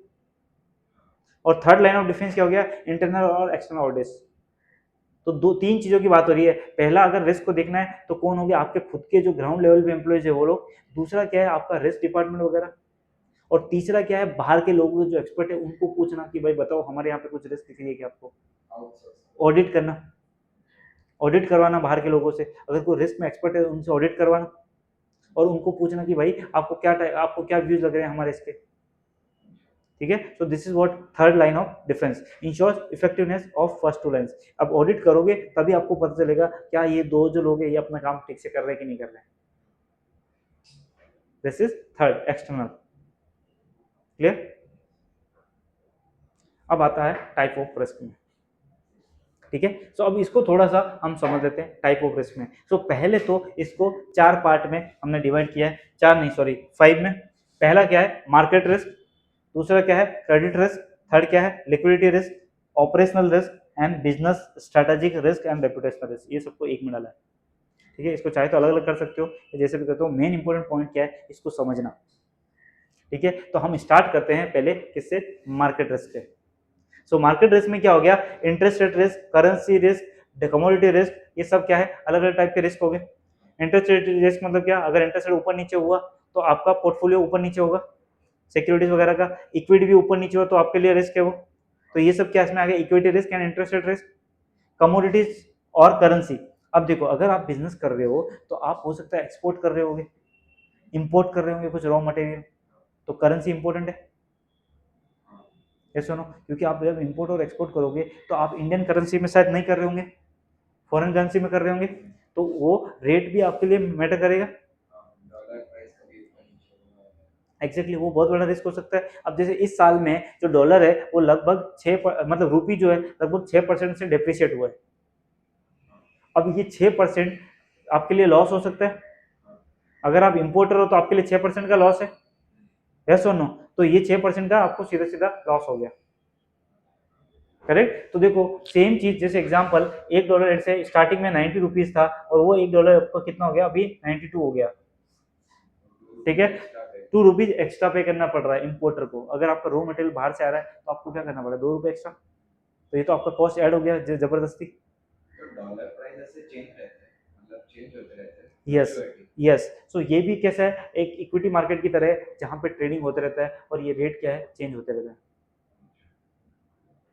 क्लियर है। तो ये भी चेंज होते रहेगा, 90 या 92 पे होता रहेगा या कुछ भी हो सकता है, ठीक है। तो अगर ये 6% जो है तो 6% तो सीधा सीधा आपको हिट करेगा। तो ये क्या हो गया, करेंसी रिस्क। ये मार्केट से रिलेटेड है, क्यों, क्योंकि मार्केट डिसाइड कर रहा है इसका प्राइस। सिमिलरली कमोडिटी भी हमने क्या देखा, गोल्ड सिल्वर अभी क्या भाग रहे हैं पूरा, left right and centre. Copper भी बढ़ा है। तो अगर आपका इंडस्ट्री, लेट से आपका बिजनेस है, ये आप वायर बनाते हो मैन्युफैक्चरिंग, तो उसमें कॉपर लगता है। हाँ, रॉ मटेरियल क्या रहेगा, कॉपर रहेगा। आप वायर बनाते हो, ये जो इलेक्ट्रिशियन के वायर है, ठीक है, ये आपका बिजनेस है, तो आपका रॉ मटेरियल क्या हो गया, कॉपर। सो कॉपर है, तो अगर कॉपर का प्राइस ऊपर गया तो क्या है आपके लिए, कमोडिटी रिस्क है। So these are what, market. Clear है सब, कोई डाउट है। ओके, तो इक्विटी रिस्क भी बेसिकली क्या है, ये यानी इक्विटी के जो प्राइसेस है वो सब ऊपर नीचे जाना, शेयर मार्केट का, तो वो भी आपके लिए रिस्क है, मार्केट रिलेटेड रिस्क है। देखो जो भी प्राइसेस जिसके मार्केट पे डिपेंडेंट है वो आपके बैलेंस शीट को अगर इंपैक्ट कर रहे हैं तो वो क्या है, बेसिकली मार्केट रिस्क, क्लियर। तो ये सब चीजें उसी से रिलेटेड है, यानी इंटरेस्ट रेट भी चेंज हुआ तो मार्केट से रिलेटेड हो गया, इक्विटी भी चेंज हुआ तो किससे, मार्केट से रिलेटेड है। सिमिलरली करेंसी और कमोडिटी भी, क्लियर। अभी क्या है, क्रेडिट रिस्क की बात करते हैं। सो क्रेडिट रिस्क में हमारा क्या हो गया, डाउनग्रेड रिस्क हो गया या बैंकरप्सी रिस्क हो गया, ठीक है। सो डाउनग्रेड मतलब क्या हो गया, आपका क्रेडिट रेटिंग डाउनग्रेड कर दिया, यानी क्रेडिट रेटिंग मतलब क्या, आपका AAA रेटेड था उसको रेट से AA कर दिया, तो आपका रेटिंग डाउनग्रेड हो गया, ये भी रिस्क है।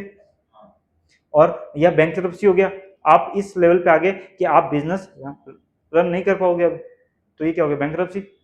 डिफॉल्ट भी हो सकता है, डिफॉल्ट मतलब आपने पेमेंट नहीं दिया। या काउंटर पार्टी रिस्क हो सकता है, मतलब क्या कि हम दोनों ने एग्रीमेंट किया, ठीक है, लेट से काउंटर पार्टी ए और बी ने एग्रीमेंट किया, कोई एग्रीमेंट किया, कोई फाइनेंशियल इंस्ट्रूमेंट का एग्रीमेंट किया, और उसमें पता डेरिवेटिव का एग्रीमेंट किया। लेट से डेरिवेटिव में ऐसा हुआ कि एक टाइम पे जब मार्क टू मार्केट किया तो ए का 5 लाख बी को देने का था, ए को 5 लाख बी को देना था, ठीक है। अब ए ने मना कर दिया, तो ये क्या काउंटर पार्टी रिस्क, क्योंकि बी को लॉस हो गया। अब आपने जब कॉन्ट्रैक्ट किया तो यही सोच के किया था कि भाई ए और बी दोनों ने कॉन्ट्रैक्ट किया है, तो जब भी मेरा कुछ होगा तो ए मुझे जो भी कमिटमेंट है वो क्या करेगा, देगा, फुलफिल करेगा। बट जैसे ही वो प्रॉफिट में, जैसे अच्छा उसके पहले जब बी लॉस में आया, यानी बी को 5 लाख देने थे, तो बी ने तो दे दिया, अपने पार्ट दे दिया, पर अब ए की बारी है तो ए ने मना कर दिया, तो ये क्या है, काउंटर पार्टी रिस्क। एग्रीमेंट देना होगा, बट एग्रीमेंट रहता है, बट फिर भी तो मना कर ही सकते हैं, डिफॉल्ट तो होता ही है। यस और नो, देना तो आपको होम लोन भी चाहिए, बट लोग नहीं देते हैं बिकॉज ऑफ एनी रीजन। सो ये सब किस में आएगा, काउंटर पार्टी रिस्क में, या फिर क्रेडिट रिस्क का पार्ट है ये। Counter party risk, default risk भी बोल सकते हैं कि आपने पेमेंट देना ही दिया नहीं, इसी के वेरिएशन है बेसिकली, अलग अलग। क्लियर, तो ये क्या हो गया, क्रेडिट रिस्क। अब क्या है, लिक्विडिटी रिस्क। लिक्विडिटी रिस्क को दो पार्ट में डिवाइड किया है, one is funding risk and one is the market risk, ठीक है। सो फंडिंग रिस्क में क्या हो गया, ये वो वाला मार्केट रिस्क नहीं, मार्केट फंडिंग रिस्क हो गया, ठीक है। इसको ये थोड़ा अलग है, ये अलग है, मैं समझाता हूँ इसको क्या है। ये लिक्विडिटी रिस्क, फंडिंग रिस्क क्या हो गया कि आपको बेसिकली आप क्या कर रहे हो, अगर बैलेंस शीट चला रहे हो आपका, तो आपको क्या करना पड़ेगा, शॉर्ट टर्म और लॉन्ग टर्म फंडिंग करना पड़ेगा, ठीक है। अब जैसे आपने हाउसिंग लोन दिया 20 ईयर्स के लिए, बट आप क्या कर रहे हो, फंडिंग शॉर्ट टर्म करोगे, 20 ईयर्स का कोई फंडिंग मिलेगा नहीं आपको। डिपॉजिट जो लेते हैं वो मैक्सिमम कितना है, 4-5 साल का मिलेगा, तो आपको क्या करना पड़ेगा, वो रोल ओवर करते रहना पड़ेगा। वापस बताता हूँ, अब बैंक का बैलेंस शीट है, ठीक है। अब बैंक का जो बैलेंस शीट है उसमें ये एसेट्स हैं, ठीक है, ये लायबिलिटी, ये कोई बैंक का बैलेंस शीट है। असेट क्या हो गया, जो लोन दिया, वो जो लोन देगा वो असेट है। तो ये लेट से लोन दिया इसने 20 ईयर्स का हाउसिंग लोन दिया हुआ है, और लायबिलिटी क्या हो गया, डिपॉजिट। डिपॉजिट लेट से लिया हुआ है 5 ईयर का, मैक्सिमम कोई 20 ईयर का डिपॉजिट देता है क्या, तो कितना देगा, 5 साल का। तो अभी 20 ईयर का लोन दिया है तो इसको फंडिंग तो करना पड़ेगा ना। बैंक ने 1 करोड़ रुपए आपको दिए हैं लोन में, तो बैंक को 5 साल तक तो डिपॉजिट था 1 करोड़ का, अब वो 5 साल बाद उसने वापस मांग लिया, तो उसको तो वापस से 5 लाना पड़ेगा डिपॉजिट। ऐसे करके बैंक फंडिंग करेगा कितना, 20 साल तक फंडिंग करना पड़ेगा, यस और नो। तो इस तरीके से बैंक बैलेंस शीट चलाएगा। तो आप क्या कर रहे हो, शॉर्ट टर्म का फंडिंग कर रहे हो और लॉन्ग टर्म को फंडिंग कर रहे हो, शॉर्ट टर्म से लेके लॉन्ग टर्म फंडिंग कर रहे हो, ये क्या हो गया, फंडिंग रिस्क। अगर आपको डिपॉजिट नहीं मिला तो दिक्कत हो सकती है, क्योंकि आपने लोन कितने साल के लिए दिया हुआ है, 20 साल के लिए, और आपके पास लाइबिलिटी कितने साल का, 5 साल का या उससे भी कम है, तो आपको क्या करते रहना पड़ेगा, रोल ओवर करते रहना पड़ेगा, बार बार लेते रहना पड़ेगा वो फंडिंग, ताकि एग्जैक्टली तो बैंक वही तो करता है, वही तो बैंक का बिजनेस है। अपने एक जन से डिपॉजिट लेगा, वही दूसरे को क्या लोन देगा, और बैंक का खुद का पैसा थोड़ी लाएगा, अपने से डिपॉजिट लेगा, वही डिपॉजिट को क्या लोन देगा, तो वही कर रहा है यहाँ पे। तो ये क्या है, फंडिंग। अगर उसको ये डिपॉजिट नहीं मिला तो ये क्या है, फंडिंग रिस्क। ये लोन को फंडिंग कैसे करेगा, ये क्या हो गया, फंडिंग रिस्क। दूसरा क्या है, ये market liquidity risk. Market liquidity risk कैसा हो गया, ये लिक्विडिटी रिस्क का मतलब मार्केट लिक्विडिटी रिस्क है, ठीक है। अब ऐसा हो गया कि आप अगर मार्केट में फंडिंग के लिए गए और मार्केट वाइड फंडिंग अवेलेबल ही नहीं है, मार्केट ड्राई हो गया, इलिक्विड हो गया, तो आपके लिए रिस्क अगेन। तो ये क्या है, again market liquidity risk. Clear है कि दोनों में क्या डिफरेंस है, इसमें फंडिंग नहीं मिल रहा था और उसमें कोई मार्केट में फंडिंग अवेलेबल नहीं है, इसमें शॉर्ट टर्म को आप फंड नहीं कर पाए, और यहाँ पे मार्केट में अवेलेबल नहीं है फंडिंग, मार्केट में फंड अवेलेबल नहीं है, इसलिए मार्केट में इलिक्विड हो गया, ठीक है, तब आपको फंड नहीं मिल रहा है शॉर्ट टर्म का, अच्छा कोई डिपॉजिट ही नहीं कर रहा, डिपॉजिट नहीं कर रहा है, ये कम हो गया, लोन कोई दे नहीं रहा, तो वो ऐसा हो सकता है मार्केट फंडिंग रिस्क। और ये क्या है, फंडिंग रिस्क, ठीक है। आप शॉर्ट टर्म का लॉन्ग टर्म का फंडिंग नहीं कर पाए, ये आप पर्टिकुलर आपका इश्यू हो गया ना, ये तो फंडिंग रिस्क तो क्या है, आपका इश्यू हो गया, आप फंडिंग नहीं कर पा रहे हो बिकॉज ऑफ एनी रीजन, और ये क्या हो गया, मार्केट वाइड इश्यू हो गया, मार्केट वाइड लिक्विडिटी कम हो गया, मार्केट वाइड लोगों ने 5 साल का डिपॉजिट रखना बंद कर दिया, या गवर्नमेंट ने जैसे अभी टैक्स बेनिफिट हटा दिया आईटीसी न्यू टैक्स रेजिम में, तो हटा दिया तो कोई रख ही नहीं रहा 5 साल का डिपॉजिट ही, तो मार्केट फंडिंग रिस्क हो गया, करेक्ट। फिर क्या आता है ऑपरेशनल रिस्क। ऑपरेशनल में क्या हो गया, ये साइबर रिस्क, मॉडल रिस्क और AML risk, anti money laundering. Anti money laundering मतलब मनी को लॉन्डर करते हैं लोग, यानी इलीगल मनी को लीगल बनाना। और साइबर रिस्क क्या हो गया, यही साइबर सिक्योरिटी। ये सब रिस्क में क्या आ गया, ऑपरेशनल में पार्ट में। अच्छा, किसी एम्प्लॉय ने फ्रॉड कर दिया, वो भी किसका पार्ट है, ऑपरेशंस का, बैंक के लिए। अब और क्या हो गया, business strategic risk and reputation risk. Strategy क्या होगा कि आपका जो बिजनेस का स्ट्रैटेजी है वो भी कुछ उसमें गड़बड़ हुआ, ठीक है। आपने जो बिजनेस में सोचा कि इसमें प्रॉफिट होना चाहिए या ये बिजनेस सक्सेसफुल होगा, शायद नहीं हो रहा है, या आपने जिस बिजनेस में सोचा कि ये तो बहुत बढ़िया सही डोमेन होगा, वहां पे आप घुस के इन्वेस्टमेंट कर दिया, उसके बाद पता चल रहा है यार ये तो नहीं चल रहा है, तो ये क्या हो गया, स्ट्रैटेजिक रिस्क। फिर क्या गया, रेपुटेशन रिस्क। वही कि अगर इवन ये रेपुटेशन रिस्क किसी से भी रिलेटेड हो सकता है। अगर बैंक में किसी एम्प्लॉय ने फ्रॉड किया, रेपुटेशन खराब हो गया। अगर बैंक को पैसा नहीं मिला मार्केट में, खराब हो गया। अगर बैंक में बहुत ज्यादा डिफॉल्ट हो रहे हैं और पैसा बराबर मैनेज नहीं कर पा रहा है, वो मार्केट रिस्क मैनेज नहीं कर पा रहा है, फिर भी रेपुटेशनल रिस्क। रेपुटेशन रिस्क कहीं से भी आ सकता है। मतलब देखो, अगर बहुत ज्यादा लॉस किया उसकी, अगर वहां पे ट्रेडर है, ये लोग कौन है, ये भी वहां पे ट्रेडर ही बैठे होंगे, हाँ, वहां पे फंड मैनेजर बैठे होंगे, वो लोग मैनेज कर रहे हैं ये पैसा। अगर वो बहुत बड़ा लॉस कर दिया तो क्या होगा, लोगों को पता चलेगा अरे यार ये तो पैसा उड़ा रहे हैं वहां पे, रेपुटेशन होगा। कंसिस्टेंटली बड़ा हो गया, वहां पे कुछ फ्रॉड हो गया, वहां पे कुछ लॉस कर दिया, बड़ा लॉस कर दिया। अभी जैसे इंडसइंड बैंक का नाम सुना था आपने, इंडसइंड बैंक में लॉसेस हुए थे, डेरिवेटिव लॉसेस हुए थे अभी, हाँ सुनना पढ़ना इसमें न्यूज में, उसमें इंडसइंड बैंक में बहुत बड़े डेरिवेटिव लॉसेस हुए थे ये रिस्क में, मार्केट रिस्क में। सो पंजाब नेशनल बैंक में नहीं, इंडसइंड, इंडसइंड बैंक में बहुत बड़ा यहाँ पे लॉसेस हुआ डेरिवेटिव डेस्क पे, मार्केट रिस्क वाला। तो डेरिवेटिव डेस्क पे लॉसेस हुआ, पूरा शेयर नीचे आ गया और रेपुटेशन खराब हो गया, क्लियर। तो वहां पे भी अगर किसी ने मस्ती किया, गलत काम किया, तो सीधा रेपुटेशन पे इम्पैक्ट आएगा। पंजाब नेशनल बैंक में भी डाउन हो गया था नीरव मोदी के, वो तो हाँ, वो क्रेडिट वाला साइड हो गया, वो एक अलग केस है, बट वो भी एट द एंड रेपुटेशन पे तो फर्क पड़ता ही है, ठीक है। सो रेपुटेशन क्या है, सबसे लिंक रहेगा, क्लियर है, ओके। अब risk correlation and unexpected losses, ठीक है, okay. So a major danger arises when independent risk become correlated। अब हमने इतने टाइप के रिस्क देखे, बट सबसे बड़ा रिस्क कब हो जाता है, जब ये जो रिस्क है ये सब क्या होते हैं, कोरिलेट होना चालू हो जाते हैं, मतलब एक रिस्क से दूसरा रिस्क भी बढ़ना चालू हो जाता है। ए single risk factor can spill over into credit risk, operational risk, business risk, reputational risk, ठीक है। सभी टाइप के रिस्क में हो सकता है। Correlation is specially dangerous for unexpected losses. अगर टेल में है तो वो और डेंजर हो सकता है, बिकॉज उसका भले ही फ्रिक्वेंसी कम है लेकिन इफेक्ट क्या होगा, बहुत बड़ा, डेंजर बहुत ज्यादा है। तो इसीलिए understanding correlations help the risk managers. तो इसीलिए रिस्क के बीच का कोरिलेशन समझना भी रिस्क मैनेजर के लिए इंपॉर्टेंट है कि नहीं, कि उसके बीच का कोरिलेशन क्या है, तभी हम ये गेज कर पाएंगे कि ये जो अनएक्सपेक्टेड लॉसेस है ये किस लेवल तक हो सकते हैं, कैसे हो सकते हैं, कैसे अवॉइड किए जा सकते हैं, ठीक है। बेटर एस्टिमेट अनएक्सपेक्टेड लॉसेस, ठीक है।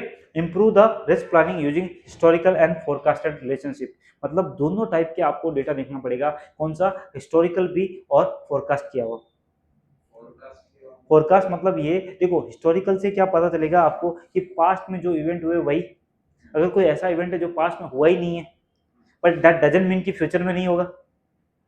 तो हिस्टोरिकल तो इसलिए कि पास्ट वाला जैसा इवेंट रिपीट हुआ तो हमें क्या करना है, और फोरकास्ट मतलब अगर फ्यूचर में ऐसा कुछ सिनेरियो हो तो कैसे देखना, तो फोरकास्ट करना वो वेरिएबल को और उनका रिलेशनशिप देखना कि कैसा होगा। ये पास्ट इवेंट ऑब्जर्व करना कि फ्यूचर में हो सकता है, और फोरकास्ट मतलब assumption। नए टाइप की चीजें देखना कि क्या नए टाइप की चीजें हो सकती है।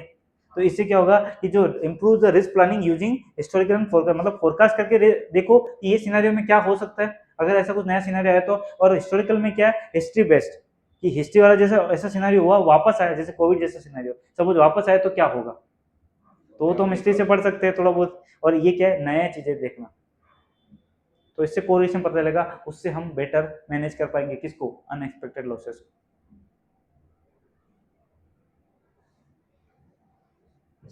ठीक है। सो अब है risk aggregation at the enterprise level. ठीक है, रिस्क एग्रीगेशन हमने देखा सबसे क्या है, कॉम्प्लेक्स है।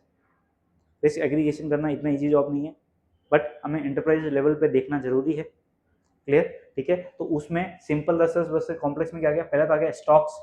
अब ये क्यों सिंपल नहीं है, रिस्क एग्रीगेशन मतलब टोटल करना या देखना, टोटल इज ए वेरी मतलब एडिशन, सिंपल एडिशन नहीं, बट एक ग्रुप लेवल। तो हम क्या बात है, एंटरप्राइज में हमेशा क्या बात करते हैं, हम ग्रुप लेवल पे देखना। तो हमने क्या देखा, एक डिपार्टमेंट में ये रिस्क, एक डिपार्टमेंट में वो रिस्क, वैसा नहीं बात कर रहे हम, क्या कर रहे हैं एग्रीगेट लेवल पे, टोटल लेवल पे क्या रिस्क है वो स्टडी कर रहे हैं। तो स्टॉक्स क्या हो गया, market risk model using volatility into exposure. अब देखो यहाँ पे क्या अलग अलग टाइप के इंस्ट्रूमेंट है, उसमें अलग अलग टाइप से रिस्क देखा जाता है। तो स्टॉक्स में क्या है, मार्केट रिस्क मॉडल किससे कर सकते हैं, वॉलेटिलिटी और एक्सपोजर से, कि स्टॉक का कितना वॉलेटिलिटी है। अब बट डेरिवेटिव भी होते हैं, ठीक है। अब डेरिवेटिव अगर रहेंगे आपके एंटरप्राइज लेवल पे तो much higher and non linear volatility. Derivative जो होते हैं वो नॉन लीनियर वॉलेटिलिटी वाले होते हैं। नॉन लीनियर मतलब एक साइड में बहुत ज्यादा होगा, एक साइड में बहुत कम, कॉल ऑप्शन। एक साइड में बहुत ज्यादा वॉलेटिलिटी, एक साइड में बहुत कम, पुट ऑप्शन उसका उल्टा। तो ऐसे वॉलेटिलिटी एक साइड में ज्यादा हो सकती है, ये किसमें, डेरिवेटिव में होता है। एक्सपोजर्स में offset each other, notional value में बी मिसलीडिंग। नॉशनल मतलब ये हुआ कि आपने एक ही स्टॉक पे कॉल भी ले रखा है, पुट भी ले रखा है, और आपने दोनों का नॉशनल वैल्यू ऐड कर दिया, तो दैट मतलब वो सही नहीं हुआ, क्योंकि दोनों का इम्पैक्ट अपोजिट डायरेक्शन में। तो हो सकता है कि वो एक दूसरे को क्या करे, ऑफसेट कर दे, नेट कर दे। क्लियर है, समझ रहे हैं। तो ये नेट भी कर सकते हैं, बट इसका मेन चीज क्या है, इनका जो वॉलेटिलिटी है वो क्या होती है, non linear. Clear, okay. So और क्या है उसके अलावा, ये ऑप्शन ग्रीक भी यूज किए जाते हैं, डेल्टा, गामा, थीटा, वेगा, यानी ये इसी के डेरिवेटिव के भी और आगे के second order derivative, useful for what, individual positions and can not be easily aggregated across the enterprises. अब ये क्या बोला है, इससे आपको और वर्ड पता चल जाएगा, और जो पैरामीटर्स है उससे पता चल जाएगा, बट इंडिविजुअल पोजीशन का, बट उससे क्या है, इससे आप एग्रीगेट नहीं कर सकते, तो इसको टोटल नहीं कर सकते इंडिविजुअल लेवल पे। क्यों, क्योंकि these are specific to each position of derivatives. ठीक है, तो इसीलिए आप एंटरप्राइज लेवल पे इसको एग्रीगेट नहीं कर पाओगे। अब हम देख रहे हैं जो ये वैल्यू एट रिस्क है उसके कुछ लिमिटेशंस क्या क्या है। सो वैल्यू एट रिस्क हमने देखा कि ये क्या है, सिंप्लीफाई करता है कॉन्सेप्ट को, रिस्क को, और एक हमें लेवल देता है कि इस लेवल पे क्या रिस्क होगा। ठीक है, इस लेवल पे कितना अमाउंट है, कितने परसेंट कॉन्फिडेंस के साथ बोल सकते हो कि इसका लॉस जो है इसको इससे ऊपर नहीं जाएगा। So multiple version exist. पहले तो क्या है, लैक ऑफ स्टैंडर्डाइजेशन, यानी वार में हमने क्या देखा, पहले अलग अलग टाइप के वार है, कंडीशनल वार है, ठीक है, ऐसे और भी टाइप है वार के, तो स्टैंडर्डाइजेशन नहीं है। और रिजल्ट्स किस पे डिपेंड है, time horizon and confidence interval. मतलब अगर आपको देखो 99% कॉन्फिडेंस लोगे तो हो सकता है कि वैल्यू बड़ा दिखे, और आप 95 लोगे तो कम दिखेगा, तो आप वो मैनिपुलेट कर सकते हो। अच्छा, और एक चीज और होता है वार में कि ये जो देखो, अगर आपको वार लेट से डेली वार निकाला आपने, ये डेली वार है, ठीक है, अब इसको आपको ईयरली निकालना है, ठीक है, वार ईयरली, एनुअल, तो आप क्या करोगे, इसको multiply by root of T करोगे। हाँ, टाइम मतलब ये डेली है, तो डेली में एक साल में कितने दिन होते हैं, 365, तो रूट ऑफ क्या करोगे, 365, समझा। ठीक है, तो इससे क्या आ गया, वी एनुअल। अब आपको कम दिखाना है तो आप अपने हिसाब से टाइम होराइजन चेंज करके कम ज्यादा दिखा सकते हो, वार, डेली वार, मंथली वार, ईयरली वार, whatever you want to show. तो ये क्या है, आप इसको थोड़ा चेंज मैनिपुलेट कर सकते हो। ठीक है, मेजर्स क्या है, मैक्सिमम लॉस एट ए कट ऑफ पॉइंट। अब क्या हो रहा है, वार में हमने क्या देखा कि वार का दिक्कत क्या है, जैसे हमने ये किया तो वार यहाँ पे आया, तो ये क्या सिर्फ यही पॉइंट का दिखा रहा है, इसके आगे टेल का नहीं पता चल रहा है। तो मैक्सिमम लॉस एट ए कट ऑफ पॉइंट, यानी कितना मैक्सिमम लॉस होगा, सिर्फ कट ऑफ पॉइंट पे उतना ही बता पा रहा है वार।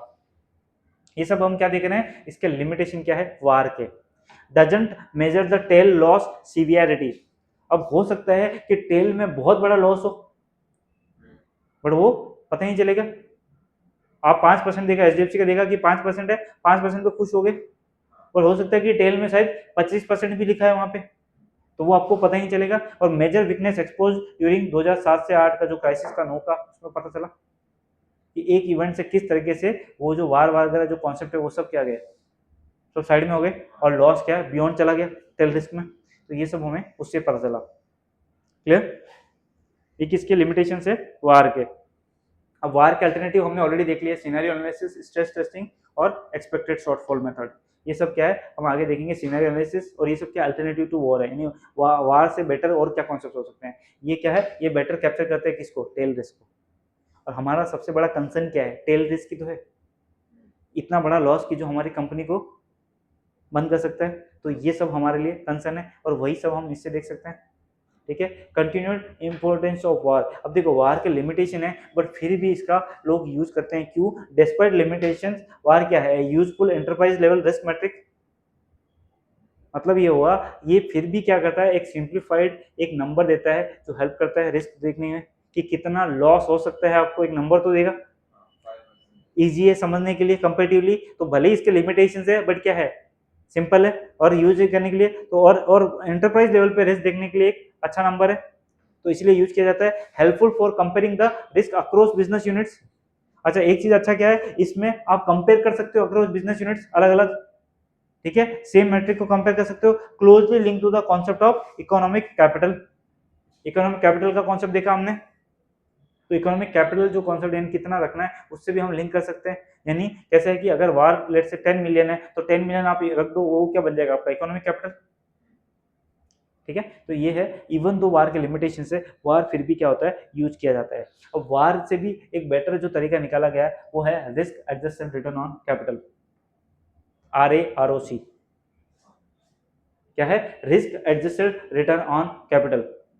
ठीक है, अब वार से भी और बेटर देखना है, तो ये क्या करना है आपको, ये निकालना है reward per unit of risk. क्या है, reward per unit of risk, कि जो रिस्क ले रहे हो उसके सामने आपको रिवॉर्ड कितना मिल रहा है। तो इसका सिंपल फॉर्मूला क्या, कैसे डिफाइन किया गया है कि after tax risk adjusted expected return divide by what, economic capital. ठीक है, उसके सामने आप कितना कैपिटल रख रहे हो, उसके सामने आपको कितना after tax adjusted expected return क्या आ रहा है, नहीं रिटर्न कितना आ रहा है, सामने कितना कैपिटल रखा है उसके सामने, यानी कैपिटल कितना रखना पड़ रहा है। कितना है, और हम लोग ने ऐसे लॉस कितना होगा, वो कैपिटल कितना हम लोग ने रखा नहीं देखो हाँ कैपिटल कितना यूज किया उसके लिए। अब देखो जब भी ये बैंक कोई लोन देगी, तो उसके सामने उसको कैपिटल रखना पड़ेगा, तो वो कैपिटल जो रखेगा वो क्या होगा, इकोनॉमिक कैपिटल। बट उस जो लोन दिया उससे कितना प्रॉफिट आ रहा है लॉस निकालने के बाद। तो इसको अगर मैं देखो, इसको अगर सिंपली डिफाइन करूँ, तो ये क्या हो जाएगा मेरे को, देखो प्रॉफिट यानी एक्सपेक्टेड प्रॉफिट माइनस क्या हो गया, एक्सपेक्टेड लॉस। ठीक है, डिवाइड बाय क्या हो जाएगा आपका, इकोनॉमिक कैपिटल, कैपिटल। ठीक है, सो expected profit minus expected loss divide by what, economic capital. So suppose आपने 100 करोड़ का लोन दिया, या 100 रुपीज का लोन दिया लेट से, और 12% पे। सो लेट से after tax risk, after tax आपको कितना मिला, 12 रुपए मिला, या लेट से 10 रुपए मिला। 12 रुपए आपको ब्याज आएगा 12% पे, तो 10 रुपए आपको आफ्टर टैक्स मिला, अज्यूम कर रहे हैं। ठीक है, उसके बाद एक्सपेक्टेड लॉस हम कैसे निकालेंगे, वही हमने अभी निकाला था, EL कैसे निकाला था, PD into LGD into what, PAL। कितना अमाउंट हमने लगाया है, प्रोबेबिलिटी ऑफ डिफॉल्ट क्या है, और लॉस गिवन डिफॉल्ट क्या है, इससे क्या आ जाएगा, एक्सपेक्टेड लॉस। तो इससे हमें क्या आ जाएगा, ये इतना हमारा प्रॉफिट बन रहा है, ये रिस्क एडजस्ट कर दिया हमने कि कितना रिस्क है हमारा, हमने कितना इनकम आ रहा है आफ्टर टैक्स। ठीक है, तो ये रिस्क एडजस्ट हो गया। अब इसको मैं सामने, हमें क्या हुआ, आपने 100 का लोन दिया, तो आपको 8 रुपए का कैपिटल ब्लॉक करना पड़ रहा है। 8 रुपए का कैपिटल कैसे पता चला, ठीक है, इसका जो है आपको रेगुलेटर के गाइडलाइंस रहेंगे, उसके अनुसार पता चलेगा कि रिस्क वेटेज रहेंगे। ठीक है, अब देखो हम यहाँ पे क्या कर रहे हैं, सिंपल एक ही लोन ले रहे हैं। ठीक है, बैंक के केस में क्या होगा, अलग अलग लोन लेंगे, हाउसिंग लोन, एजुकेशन लोन, वो लोन, तो सबका एक गवर्नमेंट जो RBI है वो रिस्क वेटेज देता है। ठीक है, कि ये इतना लोन है, इसका इतना रिस्क वेटेज है, और इसके सामने इतना कैपिटल रखना है आपको, समझ में आया बात। तो वहां से वो कैलकुलेशन करके आपको रिस्क वेटेज RBI देगा। वो RBI सपोज आपने आपके बुक में 100 रुपए का ये लोन है, 1000 रुपए का ये लोन है, 2000 रुपए का ये लोन है, सबका रिस्क वेटेज दिया हुआ है, इस वजह से आपको क्या आएगा, कैपिटल कितना रखना है वहाँ से आएगा। तो लेट से वो आया 8 रुपये, अब आपको समझ गया, ठीक है। तो ये आ गया आपका इकोनॉमिक कैपिटल, यानी इतना आपको रखना ही है पैसा। अगर आपको लोन दिया आपने 100 रुपये का, क्लियर, उसके सामने आपको प्रॉफिट कितना हो गया, इतना। ये क्या है, risk after tax, risk adjusted profit, क्योंकि टैक्स निकाल के 10 रुपये आया और आपने लॉस भी निकाल दिया, ठीक है, रिस्क एडजस्ट कर दिया बेसिकली इसको। तो ये जो आया और कंपेयर टू आपने कैपिटल रखा, ये आपका क्या बन गया, RAROC। ये जो पूरा कंबाइन होके जो मिलेगा वो ROC है। अब समझा ये चीज। और अगर आपका कॉस्ट ऑफ इक्विटी लेट से है 15%, तो ये जो रिटर्न है वो क्या होना चाहिए, 15% से ज़्यादा या 15% एटलीस्ट इक्वल टू 15%, तभी तो आपको फायदा है, नहीं तो आप क्यों करोगे बिजनेस। कॉस्ट ऑफ इक्विटी से ज़्यादा ही होना चाहिए, ये इक्वल भी नहीं, एक्चुअली ज़्यादा होना चाहिए, क्योंकि कॉस्ट मतलब आप उतना तो आपको पैसा लग रहा है क्या, इक्विटी लाने का, इक्विटी लाने का लग रहा है, तो ये क्या आपका नेट रिटर्न है, आप रिस्क ले रहे हो उसके हिसाब से आपका कितना रिटर्न बन रहा है, तो ये रिटर्न क्या होना चाहिए, 15% से ज़्यादा, तभी तो आप बिजनेस करोगे। नहीं तो 15% तो क्या है, कॉस्ट है आपका। अगर ये ज़्यादा नहीं है तो फिर मतलब ही नहीं है बिजनेस करने का। तो ये ROC क्या होना चाहिए, greater than what, cost of equity. अगर less than cost of equity तो क्या करना है, और ज़्यादा है तो, क्लियर है पूरा, क्या किया हमने, कॉस्ट ज्यादा जितना है उससे ज्यादा रिटर्न हो रहा है तो ये एक्सेप्ट एग्जैक्टली। सो RAROC हमको क्या दिखा रहा है, रिटर्न दिखा रहा है, ठीक है। अब देखो रिटर्न ऑन कैपिटल एम्प्लॉयड आपने पढ़ा होगा, सुना है, ROC, return on capital employed, ठीक है। सो रिटर्न ऑन कैपिटल एम्प्लॉयड हम यूजुअली यूज करते हैं एनालिसिस के लिए, ठीक है। इसमें सिर्फ डिफरेंस क्या किया है, रिस्क एडजस्टेड किया है, ठीक है। तो हमने क्या किया, आपका टैक्स का निकाल लिया, क्योंकि टैक्स तो हमें पे करना पड़ेगा जो भी है, और उसमें से जो एक्सपेक्टेड लॉस है वो भी निकाल दिया। लॉस क्यों निकाल दिया, अब इससे हमें, अब देखो कल को कोई ज्यादा इनकम कमाएगा और कोई रिस्की वाले को लोन देगा और बोलेगा मैं तो 15% कमा रहा हूँ, तो सही नहीं है ना। तो अगर वो 15% कमाएगा तो यहाँ पे ये भी बढ़ जाएगा, ये बढ़ जाएगा, तो ऑटोमेटिकली जो नेट है वो एडजस्ट हो जाएगा। तो ये क्या हो गया, रिस्क एडजस्टेड, और डिवाइड बाय आपने किससे किया, इकोनॉमिक कैपिटल, ये भी बढ़ जाएगा वो बंदे के लिए, क्योंकि रिस्क वेट बढ़ेगा तो कैपिटल भी ज्यादा रखना पड़ेगा, तो उसका RAROC कम हो जाएगा, ठीक है। तो बैंक के केस में हमें ये देखना पड़ेगा कि risk adjusted return on capital कितना है, आप कितना रिस्क ले रहे हो उसके सामने कितना रिटर्न घुमा रहे हो, वो ज्यादा जरूरी है ना यार। लोन आप एक अच्छे वाले कैटेगरी वाले को दोगे वो शायद रिटर्न 10% ही बनाए, एक एकदम खराब वाले दोगे वो 15% रिटर्न पे दे रहे हो, दोनों सेम नहीं है ना, करेक्ट। तो डिफॉल्ट होने का प्रोबेबिलिटी ज्यादा है, लॉस होने का प्रोबेबिलिटी भी ज्यादा रहेगा सेकंड केस में, क्लियर है, ठीक है। अब प्रैक्टिकल एप्लीकेशन क्या लिखा है RAROC का, देखो 4 लिखा है। पहला क्या है, business comparison, compare business unit with different risk profiles. अब आप डिफरेंट अलग अलग बिजनेसेस है आपके पास, यानी एक ही एंटिटी के अंदर अलग अलग बिजनेसेस है, तो सबका आप RAROC निकालोगे और देखोगे कि कौन से बिजनेस में मुझे ज्यादा मिल रहा है और कौन से बिजनेस में less than cost of equity है। अगर less than cost of equity है तो बंद कर दो, और greater than cost of equity है तो एक्सेप्ट करो। तो ये क्या हो गया, बिजनेस कंपैरिजन। इन्वेस्टमेंट एनालिसिस, अगर कोई नया प्रोडक्ट है, नया मार्केट है, तो उसमें एनालिसिस करने के लिए आप देखोगे RAROC कितना बन रहा है। प्राइसिंग स्ट्रेटजी, अगर किसी, अब हमने क्या बोला कि अगर आप लो क्वालिटी वाले लोन दे रहे हो या तो उसके लिए इंटरेस्ट रेट अकॉर्डिंगली आपको चार्ज करना पड़ेगा, ताकि आपका जो रिस्क एडजस्टेड रिटर्न है वो क्या होना चाहिए, greater then cost of equity, balance होना चाहिए। तो इसीलिए आप अगर लो कैटेगरी वाले को लोन दे रहे हो तो उसका क्या होगा, इंटरेस्ट रेट भी ज्यादा देना पड़ेगा, और अच्छी कैटेगरी वाले दे रहे हो तो उसका इंटरेस्ट रेट कम रहेगा। लास्ट क्या है, रिस्क मैनेजमेंट के लिए identifies areas where risk is under rewarded. वही हो गया अंडर रिवॉर्डेड, मतलब क्या, जहाँ पे आपको लग रहा है कस्टमर की क्वालिटी खराब है फिर भी आपने लो इंटरेस्ट रेट पे लोन दिया, वहां पे क्या करोगे आप, इंटरेस्ट रेट बढ़ा दोगे, तो आपको क्या होगा, रिस्क का रिवॉर्ड मिलेगा। रिस्क ज्यादा होगी ना, अगर कस्टमर का प्रोबेबिलिटी ज्यादा डिफॉल्ट का, तो रिस्क ज्यादा, तो रिस्क ज्यादा तो उसको और रिवॉर्ड करने के लिए आपको क्या करना पड़ेगा, इंटरेस्ट रेट बढ़ाना पड़ेगा। कोई डाउट है यहाँ तक, ओके ओके। तो यहाँ पे हम आज क्लोज करते हैं, ठीक है। So this is chapter 1 closing.